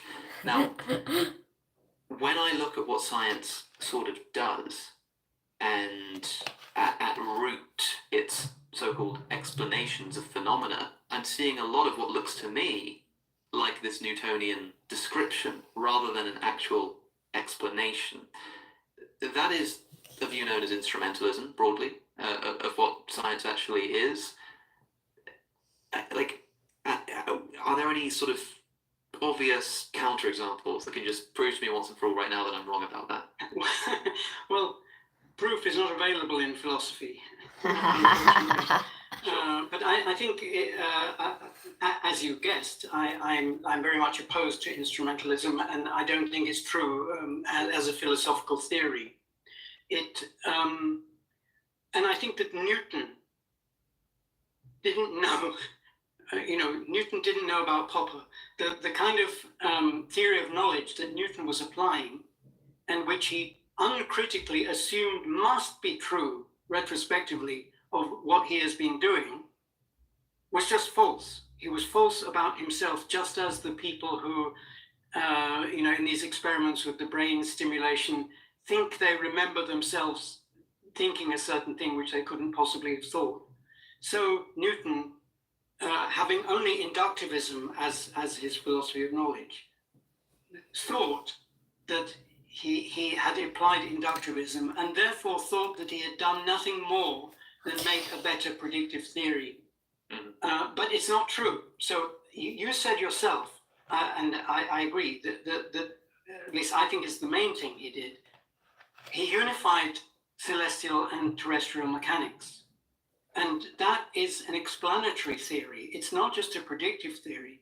You could have a theory of celestial mechanics and a theory of terrestrial mechanics and never realize that they're the same, because they might be expressed in different terminologies. They weren't in the case of Newton. But to be clear, you're talking, when you say celestial and terrestrial mechanics, you're talking about like the way that objects fall to the ground and fly through the air on Earth versus the way that objects do it in space, like planets and stars and stuff. Yes. That is explanatory because it adds something to the predictions. Somebody could have two theories, and then unifying them is a form of explanation. Now, we can also see even better what an explanation is in the case of gravity, because, another thing I should add, Newton had to postulate some invisible things, which was explanatory. He had to postulate that there were forces, invisible forces, that act on matter and which were caused by other matter. And again, that was not part of the equations. That was part of the words that went with the equations, that there are invisible forces. Yes, I've always found that word force to be incredibly, kind of comic, like a bit funny, because when we look at how, the ancients thought that, Aristotle thought that objects just longed to be with the earth. How silly, how ridiculous, these ideas of mythical spirituality and the gods pushing stuff. No, today with our modern science, we've updated it and we've got forces. Yeah, that explains forces. And we've got so used to the idea of scientific forces as a term that it sounds normal. But if you think about what that means, it's sort of spooky and mystical. Forces, that explains everything. But to me, that's just as much of a sort of mythical but it's not. It's not the same as the angel theory, because the angel theory can't be tested.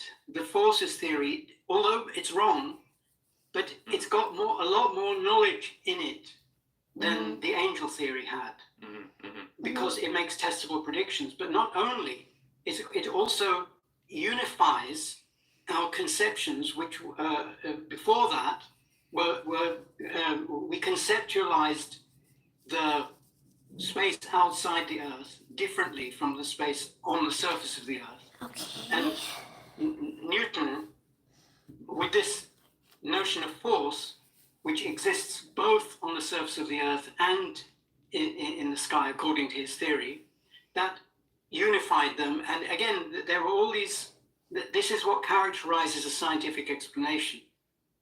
Not all explanation, but a scientific explanation. It explains the seen in terms of the unseen. So the unseen were the forces, and the seen were the planets and the apples falling. And then, when Einstein came along, first of all, he said there are no forces associated with gravity. That's stunningly counterintuitive, but it's got nothing to do with what anyone observes. Instead, it has to do with his theory that space and time form a unified fabric which is itself dynamic. No one has ever seen space-time. No one has ever seen it curving. This is all part of the unseen part of the theory of relativity, which explains, yes, it explains the seen part 1% more accurately than Newton did. But that's not what it's for. What it's for is understanding the world. Well, by the way, I shouldn't downplay Einstein, because when it comes to things like the Big Bang and black holes and gravitational waves and so on, it's more than 1% better. It's like revolutionarily better. Yeah.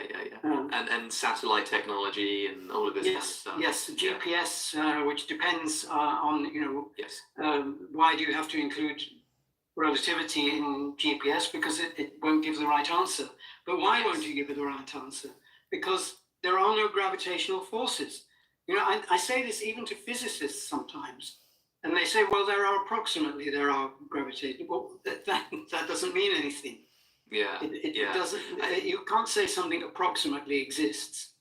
That's one of the things that I like about this Einsteinian shift, and it's the most common example given of in any context of humans changing their mind. Is Newton was wrong and Einstein got it right. But the most interesting thing to me is this doing away, like Newton's big problem is like, I've got this mathematical system that describes the motion of the planets, but I just got no idea what it is. There's some force, and I don't know what it is. I don't know where it comes from. And Einstein, instead of answering the question of where it came from, just says, wrong question. There is no such thing. But that's why I'm like, is it a better, when you say that Newton unified terrestrial and celestial mechanics, and he said, well, he realized that the same mathematics apply to... Not the same mathematics.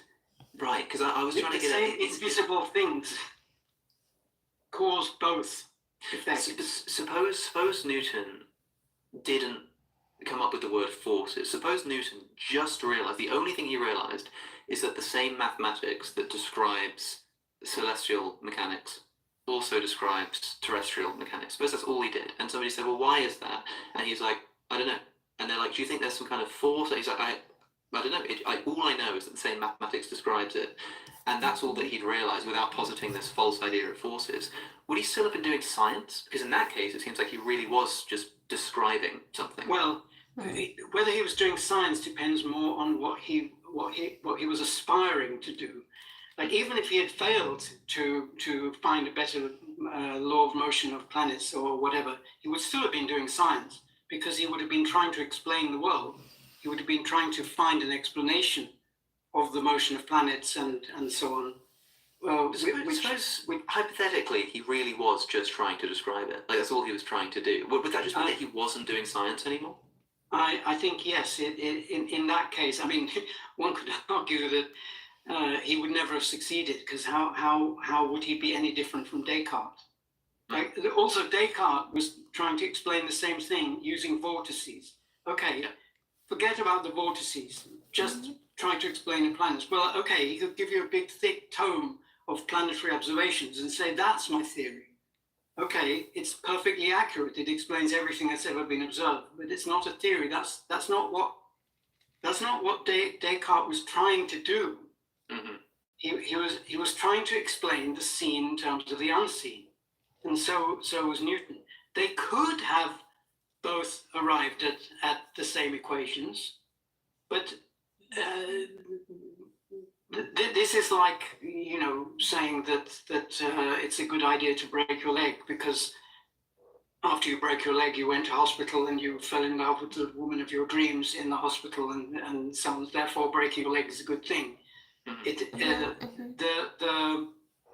It's not common to find a thing you're not looking for, and when it's even less common to find a thing without looking for any improvement. You might be looking for one improvement and find another. Okay. That's the thing that sometimes happens, like with penicillin. But when you're not looking for improvement, then you're like those prehistoric people who had a campfire and did sometimes drop their food into it, but they didn't think this could be a better way of life. We could cook things. Wow, just that idea. They didn't know why food tastes better, Yeah. but they could imagine a better way of life than the one they had. They could imagine this invisible thing that made food taste better, improving their life and improving what they then observed. So I have this, like in trying to encapsulate how I feel about science and particularly the issue of science, like explaining everything one day and explaining the origin of the universe and stuff like this. My listeners will be sick of hearing it because I bring it up all the time. But I think it's relevant to bring up again here because we're talking about the very thing that the analogy encapsulates. When I say it to like a Christian, they tend to really, really like it and think it's cool. When I say it to a scientist, they're a bit more suspicious. So I think I can now predict how you would answer to it, but to put it in a more concrete term, right? So I often talk about discovering out in the wild a book of Shakespearean sonnets. And I'm imagining somebody who says, look, science will one day explain the origin of the universe, and one day we'll have a theory of everything. One day science will explain all of the, or not all of the questions, because there will always be questions, but it will answer lots of the big questions we have right now, at least in principle. Yes. And I'm imagining discovering this book of Shakespearean sonnets on the floor, not knowing what it is or where it came from, and being like, I wonder what this thing is. And we look at it, and some clever clod starts pouring through it, and they notice that at the end of every single like sentence or line or whatever, there's a bigger version of the same letter, the capital letter. And they discover this thing which they call the law of capitalization. For some reason, there's this law that every new sentence has a big version of the letter. Then they discover the laws of punctuation. Then they might get really clever and discover the law of iambic pentameter, the rhythm that the words have, and they realize that there's a rhythm to it, and that this is the law of iambic pentameter. And someone comes along and says, why is that law that way? And they're like, we're not really sure, but we're working on it. And then somebody says, look, I've got all of these laws of literacy that I've discovered. And somebody says, where did the book come from then? And the experimenter goes, well, I don't know yet, but look at all the progress that we've made with these literary laws. I'm sure one day we'll be able to explain the origin of the book. That would be a category error. And the reason that I use that analogy is because it's obvious in that instance that what the laws of literacy are really like doing there are just describing things we observe. They're not actually really explaining any of it. They're just describing it. And so the analogy is that this is kind of what scientists do with the law of gravity and the law of, electromagnetism or whatever, forgive my ignorance here. As I say, when I say that to like a Christian, they're like, wow, that's a really good way of putting it. I'm pretty convinced you're not going to be quite so impressed by that analogy, and I'm interested in why that's the case. Well, for a start, I think you're unnecessarily disparaging these people. All knowledge begins with myth, dogma. Science begins with unscientific things. Before these prehistoric people wondered what raises the sun into the sky, they first had to think that something does, or that the sun does rise in the morning and set in the evening. That is something they didn't know when they were born. They learned that at some point, or to be exact, they guessed it at some point. And only then did they begin to try to explain it in terms of angels and so on. Now, this regularity of the sun crossing the earth in itself, it is nothing. It's not science. It doesn't explain anything. It doesn't tell you anything about the sun or the earth or anything. It's proto-science. This is how wondering about those things and then caring about whether the explanation is actually true or whether it really does correct errors in your previous conception. That's how science begins. And then only after that do you form ideas that actually meet that criterion of being better explanations than before. Okay. So you then wonder, how far away is the sun? How big is it really? And you can't ask that question until you know about measuring things. And so, so to take it to your analogy about the Shakespeare sonnets, so the first thing that's unfair is that you're unfairly disparaging these people who are doing the right thing in this strange universe in which you can just find a book of sonnets and be mystified by how such a thing could possibly exist. Mhm. But in that strange world, they are doing the right thing, and they will, if they keep trying, they will get to more things, because they will find more regularities that they will eventually learn to decipher. I assume these people are French or something. They can't speak English. Yeah, They don't know what- maybe. Or They maybe don't they're know time what travelers we- from a time before writing or something, you know. Yeah, something like Whatever that. you So like. they all they're seeing is the printing and the full stops and that kind of thing. Mhm. But they might guess. One of them might guess that these things have a meaning. That they were not put there by evolution. They were put there by creative thought, and then they might decipher what it means, and then they might see that there are similarities in the meaning of different sonnets, even though they're expressed in different words. Mhm. And so on and so on. By continuing along those lines, they could eventually work out what the words mean, what the sonnets mean, why they would disagree with some of them, they would agree with others, and so they would be creating knowledge of what unseen thing caused the seen thing. And it wasn't, they weren't just satisfied with being able to predict. Okay. They were dissatisfied until they discovered the reason for the regularities, the reason why sentences aren't longer than a certain length, the reason why there were the same kind of phonemes at the ends of words, certain words and not other words. They realized that it can have there are inexplicit ideas as well as the explicit ones. I could go on about what poetry is, but there's no reason why they can't discover it. And that's the kind of thing, if they spend their lives analyzing this book, that's what they're looking for. They're not looking for these regularities as you imagine them, and as you imagine Newton and Descartes looking for. That's not what they were looking for.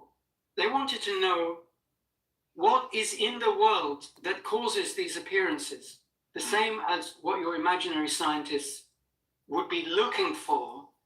That's the reason that they're spending their lives trying to analyze this book, rather than trying to analyze the exact pattern of sand on a sandy beach. Yeah, so a bit like how a sort of prehistoric person might have discovered that if they put food on the fire, that it cooks and hardens it, right? And so they can like predict that with regularity that if I put this bit of meat on the fire, it'll harden and it will be chewy. But even in developing a very sort of rigorous prediction policy that is routinely confirmed, they're not doing science because they haven't explained anything and they don't care to explain anything. They're just making predictions. Yes, but as I said, they can explain the role that this might play in their future diet. Yeah. And that's already an explanation that they have not observed. Mm-hmm. Sure, I see, and I suppose the person who's uncovering the Shakespearean sonnet is eventually going to do more than just make predictions about what they're going to see on the next page. Absolutely. They're going to want to know why that's the case. Yes. And that is the defining quality of science. Yes. Because again, that analogy with the conjuring trick, the magic trick on stage, we kind of brushed over that a second ago. I meant to really emphasize this for people listening, because I think it's really interesting in spelling out this distinction. You can predict the outcome of a magic trick. If a magician puts a ball in a cup, Yeah, and like moves it to the left-hand side of the table, you can predict that the ball's actually going to be in the right-hand side of the table because it's a magic trick. And you can predict that with accuracy, but the whole point is that even then, you have no idea how he did it. It's a bit like, I mean, I've seen a Penn and Teller show. One of the things that Penn and Teller do well, actually, is they manage to know that you do predict the outcome and still subvert it. Right. So, I mean, they'll sort of go like, so where's the cup? And the clever audience will just know that they're doing a trick and go, well, I bet it's on the unexpected one. And they're like, nah, it's, come on, like, use your brain. It's where I put it. So, again, there are assumptions brought to the table. My favorite, they made an elephant, quote unquote, disappear. And the way they did it was they dressed up a cow as an elephant. They'd been talking all night about how they were going to disappear an elephant. And it was a bit, you kind of think they can't be serious. And then there's a cow on stage that's dressed up as an elephant. And it's like, okay, very funny and all. And then they cover up the elephant, quote unquote. And they say, now what's going to happen is the elephant's going to disappear and it's going to be replaced with a common farmyard animal. And okay, very funny. But then they drop the curtain and it's been just replaced with a chicken. The cow dressed up as the elephant has disappeared and it's just a chicken that's on stage. Yeah. So it's like this great Gettier case of justified true belief that you're about to see a farmyard animal, but managing to subvert that expectation. But again, in fact, to be fair, when I was watching that show and they made the joke about the common farmyard animal, I actually thought to myself, I bet they're making a joke and it is actually about to be replaced with something like a chicken. So I predicted the outcome of that event. I have absolutely no clue how on earth they did it. So prediction is not the same thing as explanation, and if all I can do is predict the outcome of a magic trick, that's pretty uninteresting either to somebody who wants to do magic themselves or cares about the mechanism of the magic show. And I suppose the scientist is the person who wants to know how the universe works, wants to do science, and wants to understand the mechanism of Perfectly put. how things interact. I'm glad to end on a point of agreement there. I mean, I still need to do some more thinking about how this might affect my view of what science is and what it does, and how it might one day explain the origins of the universe and all of that kind of good stuff. But at the very least, I think your book is quite confronting. I think that's one of the reasons it's so popular, is that there are all of these assumptions about what science is, instrumentalism, induction, what knowledge is, and belief, and your book just confronts all of these things and asks, as most good books do, like, are you sure about that? And it's a whirlwind, which I think is why it's so popular. And hopefully people have got a taste of it now, but I'll leave a link to that book in the description. Cool. When did the Beginning of Infinity come out? 2010? I can't remember now. Sure. So over a decade ago. This isn't just like a book tour promotion. This has been sitting around for a while. I just want people to realise that I'm not just saying that because the publishers have asked me to. It really is a popular text that's become a bit of a modern classic. So I'll leave a link to that in the description. But thanks again for joining me. It's been another thanks for having me. well-rounded Fascinating conversation as usual. Yeah, and hopefully at some point we can perhaps do it again, because as I'm sure will always be the case, no matter how many times we ever sit down, there is more to talk about. So until the next time, I suppose. Yes. To get early ad-free access to episodes, as well as supporting the channel at the same time, subscribe to my Substack at alexoconnor.com. Watch more episodes by clicking the link on your screen. Thanks for watching, and I'll see you in the next one. Si tu es coach ou professionnel de l'accompagnement et que tu as pas chaque mois 2 à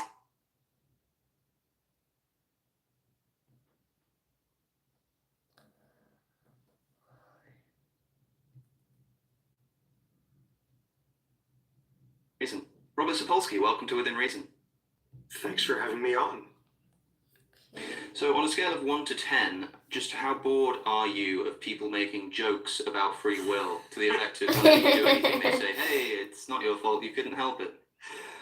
Oh, I don't know. I've been telling people for a long, long time that I don't think there's any free will, so I've been hearing that as a response for a long time. So by now it has sort of a sentimental nostalgia. So that's it. Sure. Well, I mean, although what we're talking about today really isn't any kind of joke, I can understand why to somebody who hasn't really thought about it before that much, it might sound like one. I mean, your most recent book, Determined, is essentially an attack, a philosophical attack on what might be considered one of the most fundamental elements of being a human, of being alive, of being a conscious agent, and that is our ability to make choices. It's something that I've spoken about on my YouTube channel before. So I think that people listening will probably have a vague idea of the arguments surrounding the existence or non-existence of free will, but your book kind of takes two parts. There's the part one, here's the bad news, and then there's the part two of here's what we can do about it, or here's how we might respond to this realization that there is no freedom. So I think it would be worth going over the first part just a little bit, because everybody has a slightly different approach to arguing why there is no free will. There are lots of different ways to do it, but hopefully we can jump into the second part fairly quickly. So you can make an argument against free will from neuroscience, from physics about particles bumping into each other, from just abstract philosophy about the way that thinking works. What approach do you take, and why? Well, I am pitifully unschooled in both philosophy and physics, so I'm coming at it from my profession, which is I'm a biologist. I'm mostly a neuroscientist, but the fact that I'm not entirely one, I think, is very pertinent to all of this, because what I spend my time thinking about is when a human, a primate, when somebody does a behavior, we ask, why'd they do that? Where did that come from? Why did that just occur? And what is scientifically sort of clear to me by now is that's a whole hierarchy of questions. Why did that occur? You're asking which parts of the brain did or didn't do something in the last half second. But you're also asking something about the sensory stimuli for that individual in the prior minutes. Were they terrified? Were they stressed? Were they aroused? Were they hungry, sleepy, whatever? Because that's going to affect how your brain is responding to stuff.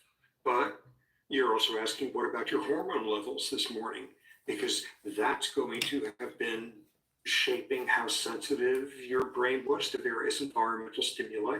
What were your last years like in terms of trauma, finding love, finding God, whatever? Because as the backbone of this whole field, neuroplasticity, you will get major changes in brain function and structure in response to experience like that. And then you're off to your usual suspects: adolescence, childhood, fetal life, your genes. Amazingly, you also have to consider what kind of culture your ancestors came up with, parentheses, what kind of ecosystems they were living in, because that had a ton to do with it.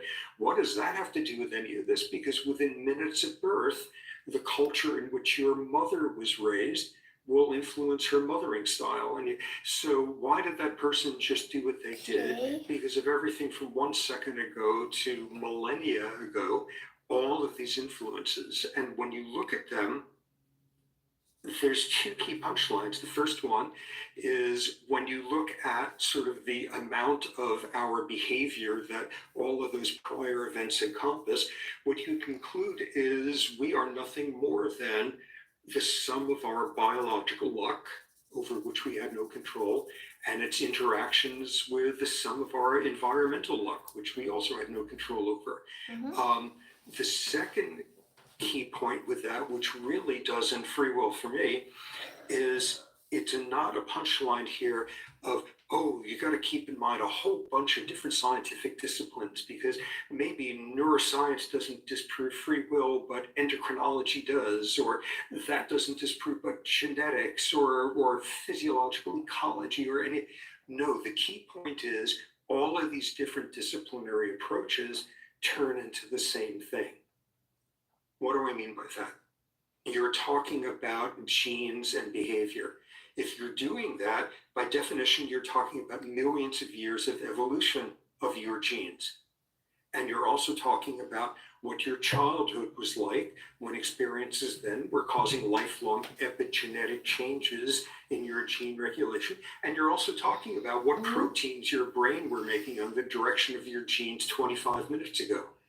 And when you look at how it forms this one continuous arc of influences, my 2 cents is there's not a crack anywhere in that edifice in which you could shoehorn in free will. Tell me about the hungry judge phenomenon. Oh, I love this one. This one is in the realm of like what's been going on in the previous hours. And this was this classic study published in a very prestigious journal, looking at all of the parole board decisions that were made in a particular country over the course of a year, and hundreds and hundreds, possibly thousands, I'm forgetting. And, at each juncture, a judge either let somebody go free or sent them back to jail. And the scientists looking for what were the predictors of the decision. And they found the single most powerful one was how many hours it had been since the judge had eaten a meal. See a judge right after they had lunch, you had about a 60% chance of parole. By 3-4 hours later, essentially a 0% chance. Whoa, what is that about? That makes total biological sense, because the part of your brain that is required to think about the world from somebody else's perspective, to challenge your immediate snap judgments a second time, a fifth time, a 10th time. It's part of the brain. The frontal cortex is the most expensive part of your brain metabolically. When it's been hours since you've eaten, your blood sugar levels are low, and So what's I'm one good of the first with parts of this the brain that's right beginning to get now. a little sluggish as a response? This part of the brain, It and confirms it's to the easier to form default beneath it. into a quick snap judgment.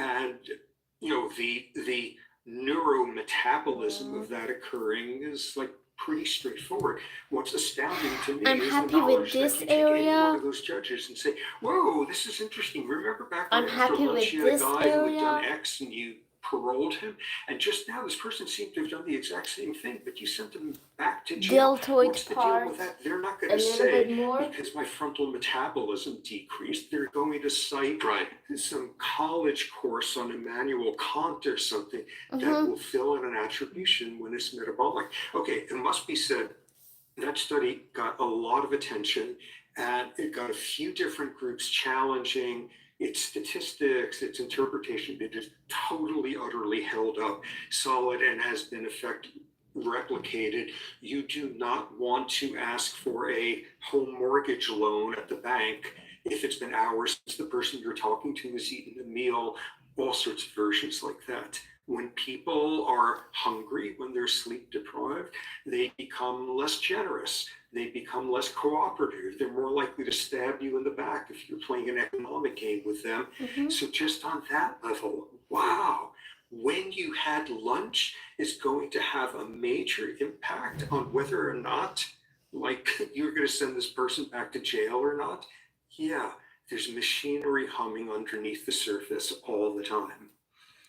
And this, when you say this is the Okay. biggest predictor of the parole decision that the judge makes, is this bigger than political affiliation, bigger than the kind of schooling that the judge has? This is really the biggest factor that we can use to determine or to take a guess at what their decision is going to be. Well, it's after controlling for the logical modulators. What is the person from the same in-group that you are? Who appointed you? Things of that sort. It was Middle Eastern country, so some specifics to their sort of criminal justice system. But yeah, of the extraneous, this couldn't possibly have something to do with how judges make their decisions list. This was at the top of the list. Fascinating because, well, especially because most people intuitively know this to some degree, right? If you're having an argument with somebody, you might think to yourself, gosh, maybe I'm just hungry or hangry, maybe I'm tired. You say, well, let's revisit this in the morning. I need to sleep on it. People are already aware that to some degree, there are moments in our lives where the decisions that we make seem to be out of accord with our own agency. So when asking whether we have free will, everybody's going to agree that there are certain circumstances where we have less free will or more free will. There are certain times when our free will is diminished. And I suppose when the question is asked, well, where do we draw the line as to how far that can go, how far that free will can be removed, your answer seems to be that there is no line. Yeah, these are nice liberal reformist edge cases. Oh, we all have free will, but some of the time all of us have less than at other times, and some people really have way less than other people. My my stance, and I'm way out in the Okay. lunatic fringe on this in terms of sort of neuroscientists even, is that there's no free will whatsoever. That there's all sorts of points where we think we're seeing it, because we're looking in the wrong place, we're having a very strong emotional pull towards seeing it, but that there actually is none whatsoever when you look at the, the cumulative ways in which you turned out to be who you are, and how what came before determined that there is none. That's all we are.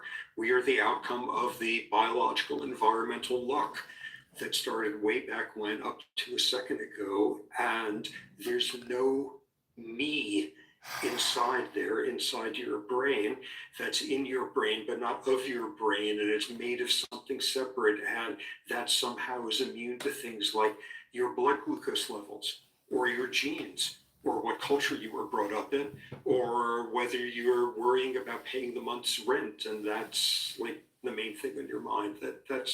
There is no separate me in there. Now, people are going to want to separate out the micro from the macro here. They're going to want to say, okay, if it gets cold, that will be a determining factor in me putting my coat on. I'll go and put a jacket on. And clearly, that's somewhat out of my control because I don't control the temperature. But that's not going to determine whether I put my left arm through first or my right arm through first. Like those minute decisions that seem to be almost trivial. It's almost as if even if you went looking for some kind of determinant factor as to why you do the left arm rather than the right arm, it seems ridiculous to say that decision might have something to do with your ancestors or the how recently you ate or any of these kinds of factors. So what's a good way of explaining the loss of agency in the minute decisions like that, where there doesn't seem to be, even to the person, a sort of a rational or an obvious non-rational reason for one or the other? Well, let's unpack that a bit. So you got some college freshmen who's volunteered for a psych experiment, and they show up, and the experiment is, here's a button, and whenever you feel like it, push it, and you can push it with your right hand or your left hand, and just go for it. And thus we're in this micro world. So first off, is this person left-handed or right-handed? That's a biological phenomenon. Does this person happen to have a sore shoulder on their right side and not their left? Whatever it is. So that, but then you're sitting there, and this is a psych experiment. You're wondering, what do they really want to know about this? You start generating a hypothesis. What is it that they're looking for? You're having a meta level of, you're saying, well, I just did my left hand 3 times in a row. Is that indicative? Okay, let me do right next time. Then you're wondering if you saw it and you thought you saw like a micro expression of a smile on the researcher's face, that their theory was just, are you a jerk at that point, saying, okay, I know what they're up to, I'm going to do just the opposite? How do you turn out to be, first off, the sort of person who would be in university and sign up for a psych experiment, and the sort of person who would show up on time? And how do you be the sort of person who was or wasn't generating hypotheses as to what are they looking for here? And do I want to confirm that?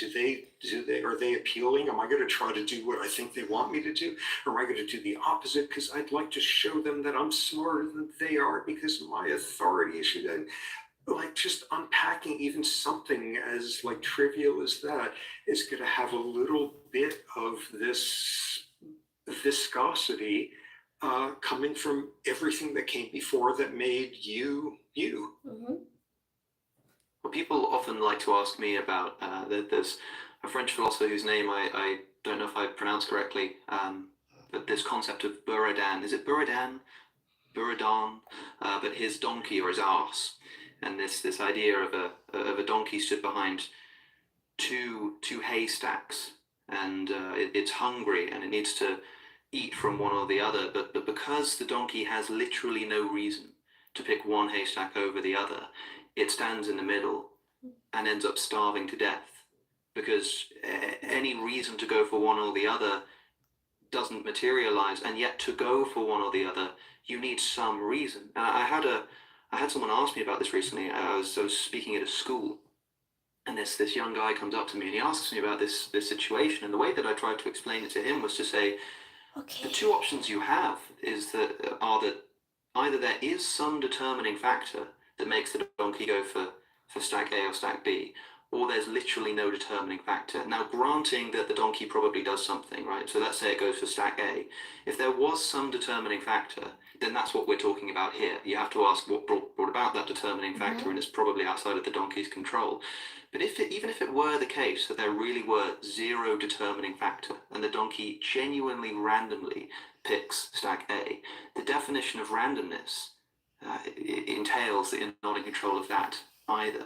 A lot of people like to think that the place you can shoehorn in free will is It's the as you random. say, is by looking towards elements of randomness in the universe, perhaps at the quantum level, but No, oftentimes I think forgetting randomness doesn't randomness point to. means that there's no determining factor, Yeah, which means exactly. that you can't be the determining factor, so that must be outside of your control too. But I wonder Yeah. how you would account for this situation of the donkey between the two haystacks and what might be going on in his mind. Well, randomness is a very tricky thing in all this. First off, is the like holy grail or like deepest hole into purgatory of any of this, which is quantum indeterminacy. And does that actually mean the whole universe is indeterministic? And is there a way to harness indeterminacy to get like free will and all? And in the book, I spent 2 chapters on this, that essentially quantum indeterminacy has nothing to do with any of this for 3 reasons. The first is the subatomic, so many orders of magnitude that these effects would have to bubble upward. And in such synchrony among all the different subatomic events going on in one molecule at a time, let alone one region of the brain, that it's beyond impossible for that to occur. The second one is exactly what you allude to, which is if by some chance it did bubble all the way up to affect the function of a neuron or a part of the brain or whatever, as you say, it's a prescription for randomness.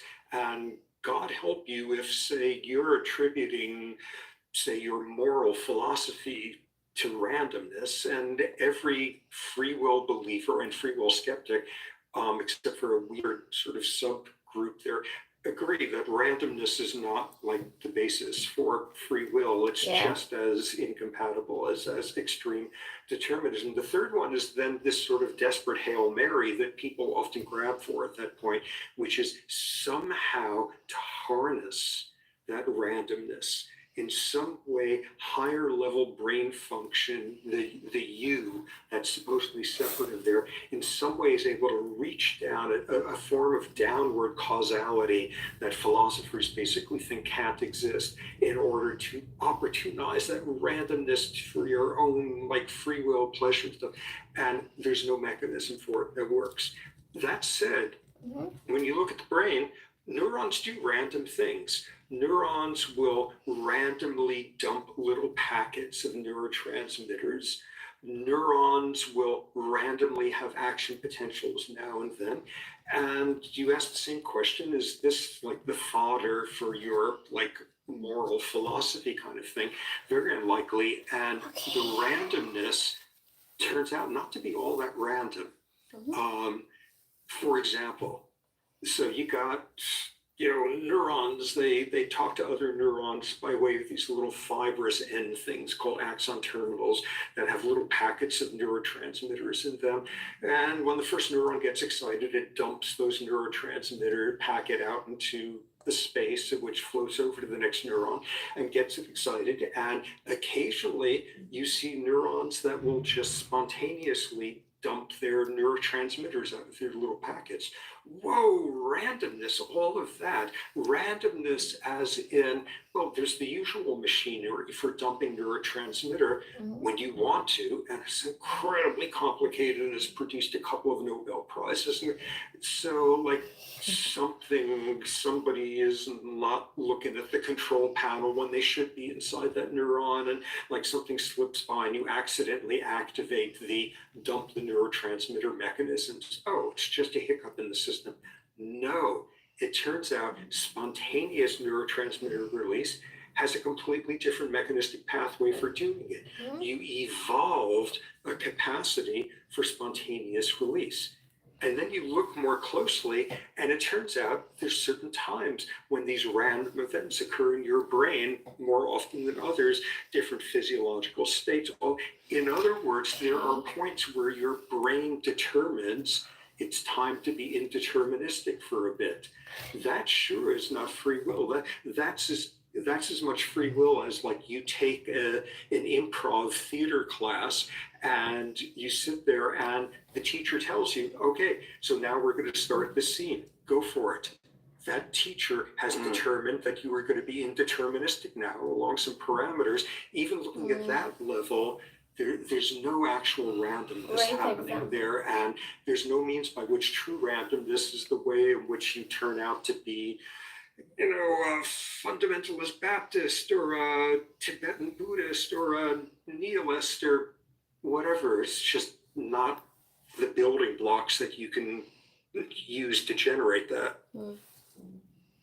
So, no freedom, no agency, no ultimate control over our actions. That's the situation we find ourselves in. And I want to talk about how we should react to this. But just beforehand, one more example. Who's this guy that got the pole through his skull and it totally changed his behavioral traits? Phineas Gage. Every neuroscientist, while they're still in the crib, is forced to hear the story of Phineas Gage because it's ground zero for neuroscientists having something useful to say about free will. 1840s, Phineas Gage was working on a railroad construction line. Somebody screwed up something with some dynamite and did what they weren't supposed to do, and it blew a 3-foot long, 13-pound metal rod when it exploded into Gage's eye and out the top of his head, his forehead, and in the process landing 13 feet over from there. In the process, it also took out his frontal cortex, which was like nicely splattered all over the acreage there. So Gage just had It went all the way through and came out the other side. Yes. And if you ever find yourself at Harvard's medical school and go into their library, they have Phineas Gage's skull is on display there. You could see the entry point and the exit point and the hole that's on display there also. So Gage gets up, which is amazing in and of itself. This thing went through at sufficiently high speed that it cauterized every blood vessel, and he stands there, and he and some of his construction crew compatriots go into town where a doctor looks in the empty space there and diagnoses things, saying you have a hole in your brain there. And as epically described as Gage was no longer Gage, he had a massive transformation in his personality. He was the foreman of this railroad construction crew. He was this sober, God-fearing, church-attending, sobrietous, reliable, self-disciplined guy. And literally overnight, he was turned into this foul-mouthed, profane, disinhibited guy who wasn't able to work for years and years afterward. Gage was no longer Gage. And this was the first very unsubtle example that material stuff inside your head is essential to what makes us us. And, Gage is a simple case. Wow, here's Gage who, 2 years later, is cursing loudly in church, blaspheming, all of that. Why did he do that? It's easy to see because there was a metal rod's worth of explanation because of that accident that happened to him. That's why. That one's easy for us to look at and say, he had no control over that this part of the brain it was damaged. Where we really have trouble is not when it is something as much of a sledgehammer as a metal rod, but having to deal with the fact that who each of us are, why did each of us just do what we did sitting there in church or in any such, why? Because of a million, zillion, gazillion microscopic little threads from the past. that sculpted us into who we are. And the thing is, it's easy to see the single sledgehammer that made Gage Gage, and it's so much harder for us to accept that you put all those zillion microscopic threads of your past together, and it is going to be as powerful as a metal rod blasting through your head. It's just harder to see distributed causality. A lot of it we don't even know about yet how it works. A lot of it is just probabilistic. But put all those threads together, and there's nothing but the conclusion that you are nothing more than everything that came before that turned you into the sort of person that you are right now. And sometimes it's easy to see how that happened. A metal rod, childhood poverty, trauma, whatever, being raised in enormous privilege. And sometimes it's these little threads going back to like your hunter-gatherer ancestors inventing their culture versus your agriculturalist ancestors and everything in between. Yeah, I mean, we know that the Okay. the environment of our distant ancestors can affect our behavioral traits today. I mean, you can predict, there are studies to show this, if I'm not mistaken, you can predict how somebody will behave in a given scenario based on the kind of environment that their ancestors thousands of years ago were living in. Absolutely. You see contrasts between, say, child rearing practices in collectivist versus individualist cultures. You see completely different attitudes towards social norm violations in people who were raised in cultures of honor. Cultures of honor, your ancestors were cow people or camel people or goat people, nomadic pastoralists, where if somebody affronts you, you come back and you flatten them with 10 times the retribution, because if they take your camel today and you do nothing about it, tomorrow you're going to take the rest of your camels and your children as well or something. And you see different physiology in people raised in cultures of honor going back generations, the last time that was relevant to how their folks were making a living. And that leaves imprints. People from rainforest cultures are far more likely to invent polytheistic religions. People from deserts are more likely than chance to invent monotheistic. So, whoa, that's part of it as well. Yeah, mothers who grew up in collectivist cultures, typically Southeast Asian rice growing regions, versus individualist cultured mothers, typically United States, sort of the poster child for that. On the average, they sing lullabies at different volumes. Individualist cultured mothers, on the average, sing lullabies more loudly than collectivist mothers. On the average, they wait a longer time to pick up their kid when their kid's crying than collectivist mothers. At what age is the kid weaned? At what age is the kid sleeping alone? Oh, whoa, from minutes after birth, like that's already beginning to shape how your brain's being constructed. So you put all those pieces together, and this kind of taps into the domain where I think people make their most fundamental, most intuitive, mistaken perception of free will, which is we make choices. We sit in some split in the road and we form an intent to do X instead of Y. We form that intent. We know that we have that intent. We know what the outcome of that is likely to be. Most importantly, we know nobody's forcing us to do that. We've got alternatives available to us.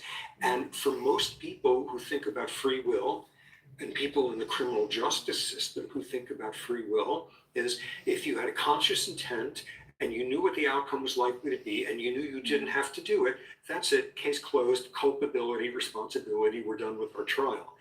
And for me, this is 40 years of people fighting about the neurobiology of the milliseconds of intent. It has nothing whatsoever to do with the free will debate, because it doesn't ask the only question you can ask at that point, which is, oh yeah, how do you become the sort of person who would have that intent at that moment? And you became that sort of person because of what was happening in your neurons a second ago and what was happening a year ago and what your ancestors and everything in between. And simply looking at from the moment you form an intent and then consciously choose to act on it, is like trying to figure out what a book is about by only reading the last sentence of the entire book. All of the important stuff is coming. How did you become that sort of person? And you became that sort of person because of biological and environmental factors, which collectively you had no control over. And that's why you became you. Mm-hmm. Now, crucially, when we spoke about the Gage example with the pole through his head, and he shows up and suddenly he is quite a nasty person by all accounts, I think people would intuitively look at him and say, well, okay, yeah, he's turned into, a bit of a jerk, but it's not his fault. There's kind of a sense in which you might feel sorry for him, because even though, yeah, he might say profane things about the God that you believe in now, and that he seemingly believed in, at least yesterday, look, he had a pole through his head, so let him off. Now, if you're right that all human behavior is a result of a similarly sort of a process that's similar in the sense that you don't have control over it, then this leads to quite a radical conclusion that we should probably adopt the same approach to essentially anybody doing anything any of the time. Is that your position? Exactly. That's the only logical extension. It's the only intellectually honest and ethically honest conclusion to reach, which is this completely nutty stance that blame and punishment as virtues in and of themselves rather than as instrumental tools, blame and punishment never make any sense whatsoever in any realm of human life. And holding a mirror up to that, likewise, praise and reward never make any sense whatsoever, because that's the circumstance in which some people are treated better than average for reasons they had nothing to do with, as opposed to the world of people being treated worse than average for reasons that blame, punishment, reward, praise, a sense of entitlement, a sense that you have earned anything, a sense that hating a person is ever justified. None of those make any sense whatsoever. And in principle, you need to run the world without any of that stuff, which ain't a trivial task to take on. Now, Where do it we sounds start?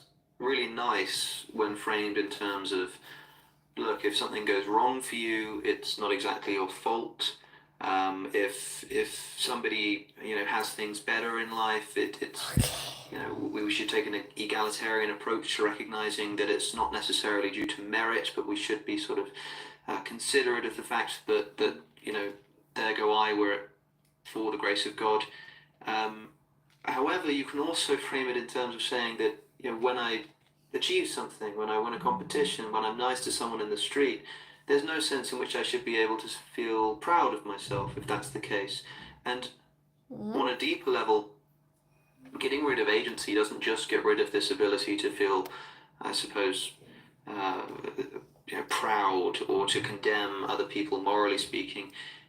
It removes part of what I think many people think it means to be human. And so I get a lot of emails from people saying, look, it's really interesting, the stuff about free will. You've convinced me that there's no free will, but I don't really know what to do now.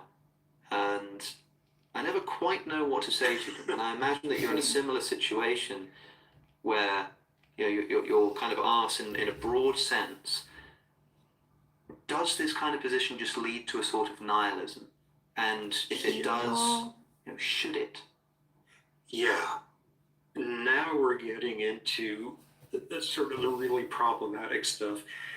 Because as you described, you tell somebody there's no free will and you manage to sound convincing with that. And even before the nihilism, existential void, the usual reflexive stuff is, oh my God, you can't tell people that, they'll run amok. There's a whole science as to why that is very unlikely to happen. Oh my God, we'll have no societal mechanisms to keep murderers off the street. That's absurd. Over and over and over, we are able to protect society from endangering circumstances and subtract responsibility out in the process. Oh my God, where if you get rid of meritocracies, you get a brain tumor and they're going to pick a random person off the street to do the brain surgery on you. Same thing. No, we can subtract praise and entitlement and meritocracy and still protect society from incompetent people doing important stuff. Oh my God, are you saying nothing can ever change? Not in the slightest. The whole universe of how change works, completely compatible with there being no free will. So you get through all of those sources of panic, and then there's the, oh my God, the existential void. Are you telling me that, like, the ways in which I have worked hard, I've earned nothing from them? That had nothing to do with me? Are you telling me I love my wife? We've been married for 34 years now, to 2024, that's right, 34. And nonetheless, sitting there saying, oh my God, do I love her in part because of the type of oxytocin receptor genes I have? Because of her pheromones or things like that? What does that do to love? What does that do to accomplishment? What does that do to any of this stuff? If you're a kind person, do you actually deserve no praise for that? And yeah, that's where the nihilistic void suddenly beckons. And it's, potentially depressing as hell. And what took me forever to figure out is that that's not, at the end of the day, a problem, or a problem on the scale of the whole world.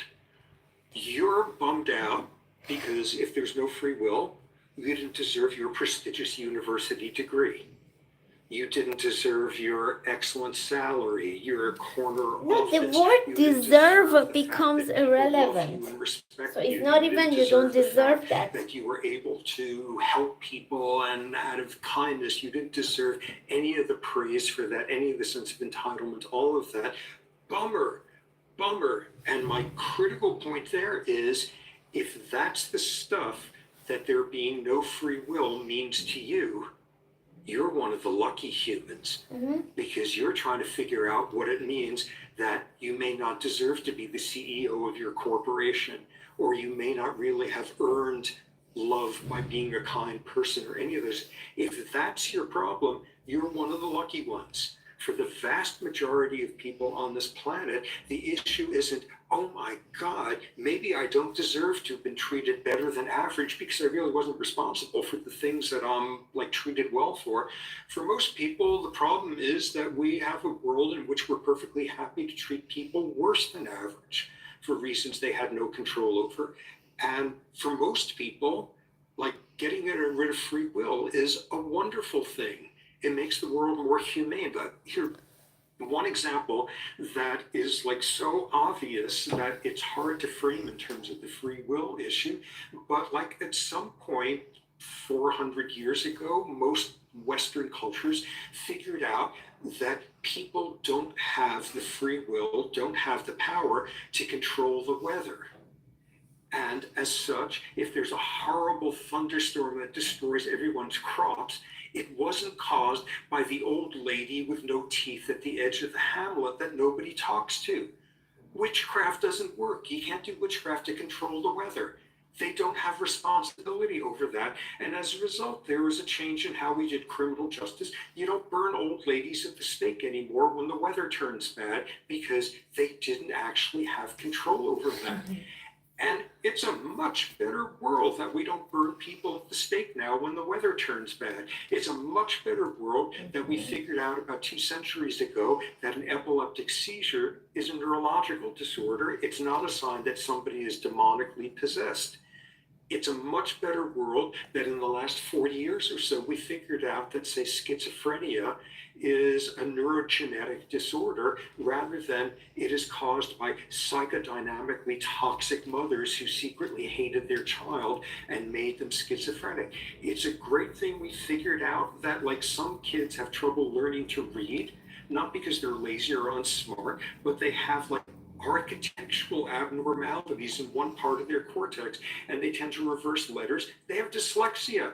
It's a much better world in all those places that we have subtracted a perception of free will out where there is none, and becomes a much nicer place to live in. And all we have to do is push harder against the next version of that.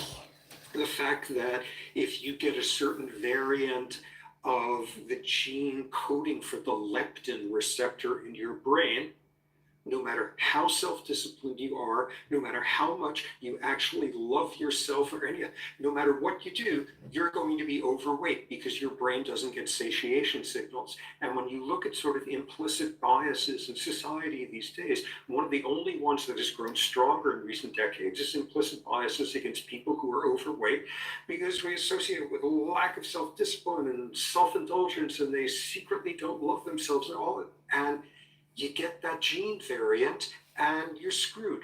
You can't do anything about it. And it's going to be a much better world when we subtract free will out of that one. All that's going to happen is, while a subset of us, and I bet it's the subset of people who are like, have the, privilege and opportunity to be interested in subjects like this and thus listen to something like this. But for most people who are not worrying about the moral relevance of their like egregiously large salary, for most people, every single time we have subtracted free will out of our views of why people do what they do, the world has become a more humane place. It's great news. I can see that being the case when we remove agency from the weather, we remove agency from, certain kinds of performance at school or this kind of thing. But when we remove agency from the movement of the legs to get one out of bed in the morning, and we remove the agency from the decision to get up and go outside and get some sun on your face versus the decision to lay around in your bed all day. Now, I don't know what the research shows, if it's conclusive on what kinds of effect the disbelief in free will actually has on human behavior, but a lot of people seem to predict that they're going to become less likely to make that decision to get out of bed and go and get some sun on their face, just because they've become aware that if they did make that decision, it wouldn't really be them that's in the driver's seat. So I think it sounds great up to a point. Now, given the fact that we both believe that this is true, that there actually is no agency there, that there's no option for us to just sort of stop at the nice bit, to say, look at all these sort of great societal motions that we've made, and look at some more that we could make, such as dealing with obesity. But we have to keep going, and we have to sort of get into the sludge. And it seems much easier, much more difficult for me to paint this kind of thing in such a positive light. It's incredibly hard.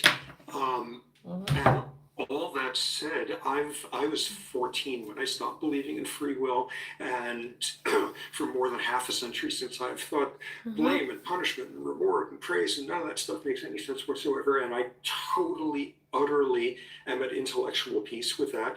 And despite that, I can actually act on those beliefs for about 3 minutes once every other month or so.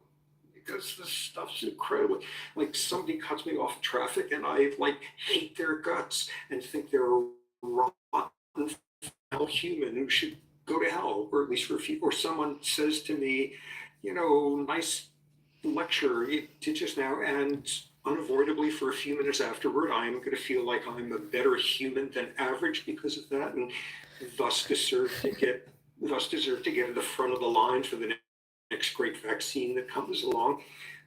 Yeah, it's incredibly hard, and you gotta over and over come back and say, how did this person become who they are, and what are the ways in which I can't understand that in the slightest? What are the ways in which I'm feeling entitled, where when you look at it closely, you got to do the hard work with it. Amid that, though, a gigantic problem which I cannot see easily solved is the one of motivation, of ambition and drive and all of that. We could protect people from damaging individuals without invoking free will and all sorts of versions of quarantine models, and look at what the Scandinavian countries do in their criminal justice system. Or we could do it in we can have a quarantine model for keeping people from being dangerous. Your kid is sneezing a lot, you don't send them to kindergarten tomorrow, because they say, please, if your child has a nose cold, keep them home so they don't get everyone else sick. you could constrain their behavior, but you don't take their toys away while they're at home as punishment for their evil soul or something. Yeah, that's a realm in which we can protect society from one type of danger without having any sort of ethical attribution or whatever. That one we can solve. But how do you to decide they really, really, really want to spend 14 years getting trained to be a cardiothoracic surgeon? Or they really, really want to go to this party and their dorm mates are doing it, but instead they're going to study where's the motivation come from for that. And that one's a much harder one. That one's much less clear how to engineer society. So rather than protecting people from dangerous, damaging individuals, how to engineer society so that motivation is in some way separated from attribution that is free will written all over it. Yeah, I don't know. Anything I can come up with is like ridiculously utopian or whatever, which is you got to get people into some sort of mindset where somebody sits down at the piano, they're a concert pianist, and they play and all of that to get into where what they will feel is wonder and gratitude that turned out just by chance that they had hands that could do things on a keyboard that will cause people to have emotions they never knew they had. Wow, how lucky am I that it turned out to be that way? How lucky?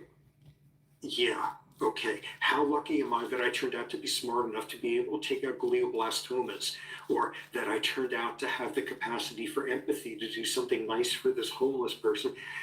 Yeah, that's a hard sell, to turn all of that into just gratitude that randomness made you into that sort of person. I do feel like And that. thus you're willing to work with your unearned gifts of intellect and thus study for 47 years to be able to solve this problem or that. That one's a tough one. I don't have an easy answer for that. And little, this is cheating, but little echoes of meritocracy really, I don't see a way around that one easily. I've always answered this question in terms of thinking about what's actually changed. I mean, yesterday, it still was the case that yesterday when I believed in free will, the actual in fact reason why I got out of bed, went to get some food, was because I was hungry and my brain sort of determined that my legs would move and go into the kitchen, and all of the deterministic factors were still there, still acting on me. The only thing that's changed is I now recognize that that's why it's happening. Now, in the same way that yesterday I was hungry, and then today I sit down with a biologist who explains to me in precise detail exactly why I feel hunger, how it works, how it's connected to the body, I still feel hungry, and I still go and get the food. I mean, sure, I can sort of on a meta level now reflect more on what I'm doing here, but it doesn't change the fact that I'm hungry. So in the same way, whatever was motivating me yesterday to get out of bed is still motivating me to get out of bed today. The only difference is I recognize that I didn't control that motivation. I don't know where it came from. And sure, I can sit there and I can meditate and I can think, okay, well, noticing that motivation coming over me to get up, or maybe noticing that there is no motivation. Maybe that day I feel depressed and I want to stay in bed all day. But it seems weird for me to say that the reason I'm going to stay in bed all day is because I recognize that whichever decision I make, whether to stay in bed or get up, is outside of control. Because the very fact that it's outside of your control should mean that one of them is going to happen nonetheless. And so I guess what I ask, I mean, people often say to me is, well, you don't believe in free will, but you don't act like you don't believe in free will. You act like you believe in free will all the time, and you just alluded to that there, and in your book you say, I find it very difficult to live as if this is actually true, but what does it mean to live as if it's true? It might change the way that you morally assess people, but even then, does it really? I mean, you used the word rotten a moment ago. You said if someone cuts you off in traffic, you're tempted to say, well, what a rotten person, but what does the word rotten mean? It just means that it's sort of gone bad. I mean, an apple can go rotten, but that doesn't mean you're making a moral assessment of it. Yeah. It just means that you're looking at its behaviors and you're saying that in relation to what I want it to do for me, it's gone rotten. And so, what really has to change just by adopting a belief in determinism and living as if that were true? Well, what we have to go for is, amid this being incredibly hard work, to think that way and to respond that way and to feel that way, we have to save that effort for where it really counts. Almost certainly, if it was 400 years ago, you and I were both, articulate and educated or whatever, and if we were us 400 years ago, almost certainly it would have seemed just intuitively obvious that there are such things as witches and they can cause lightning storms and you need to protect society from them, and there is a moral justice in punishing them.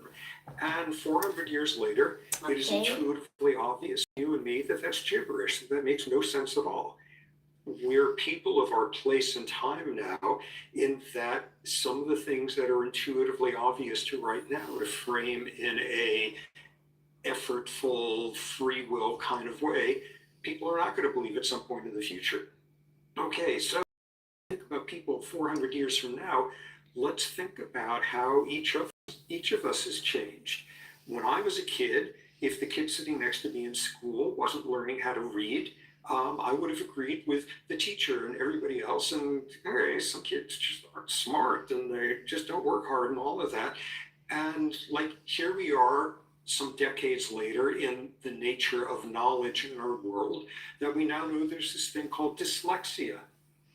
Oh, we've been somewhere in the last 20 years or so in the United States, the majority of people went from being gay marriage to supporting gay marriage. That's changed during that period. Sometime during this period, people figured out that autism is not caused by mothers who are incapable of love.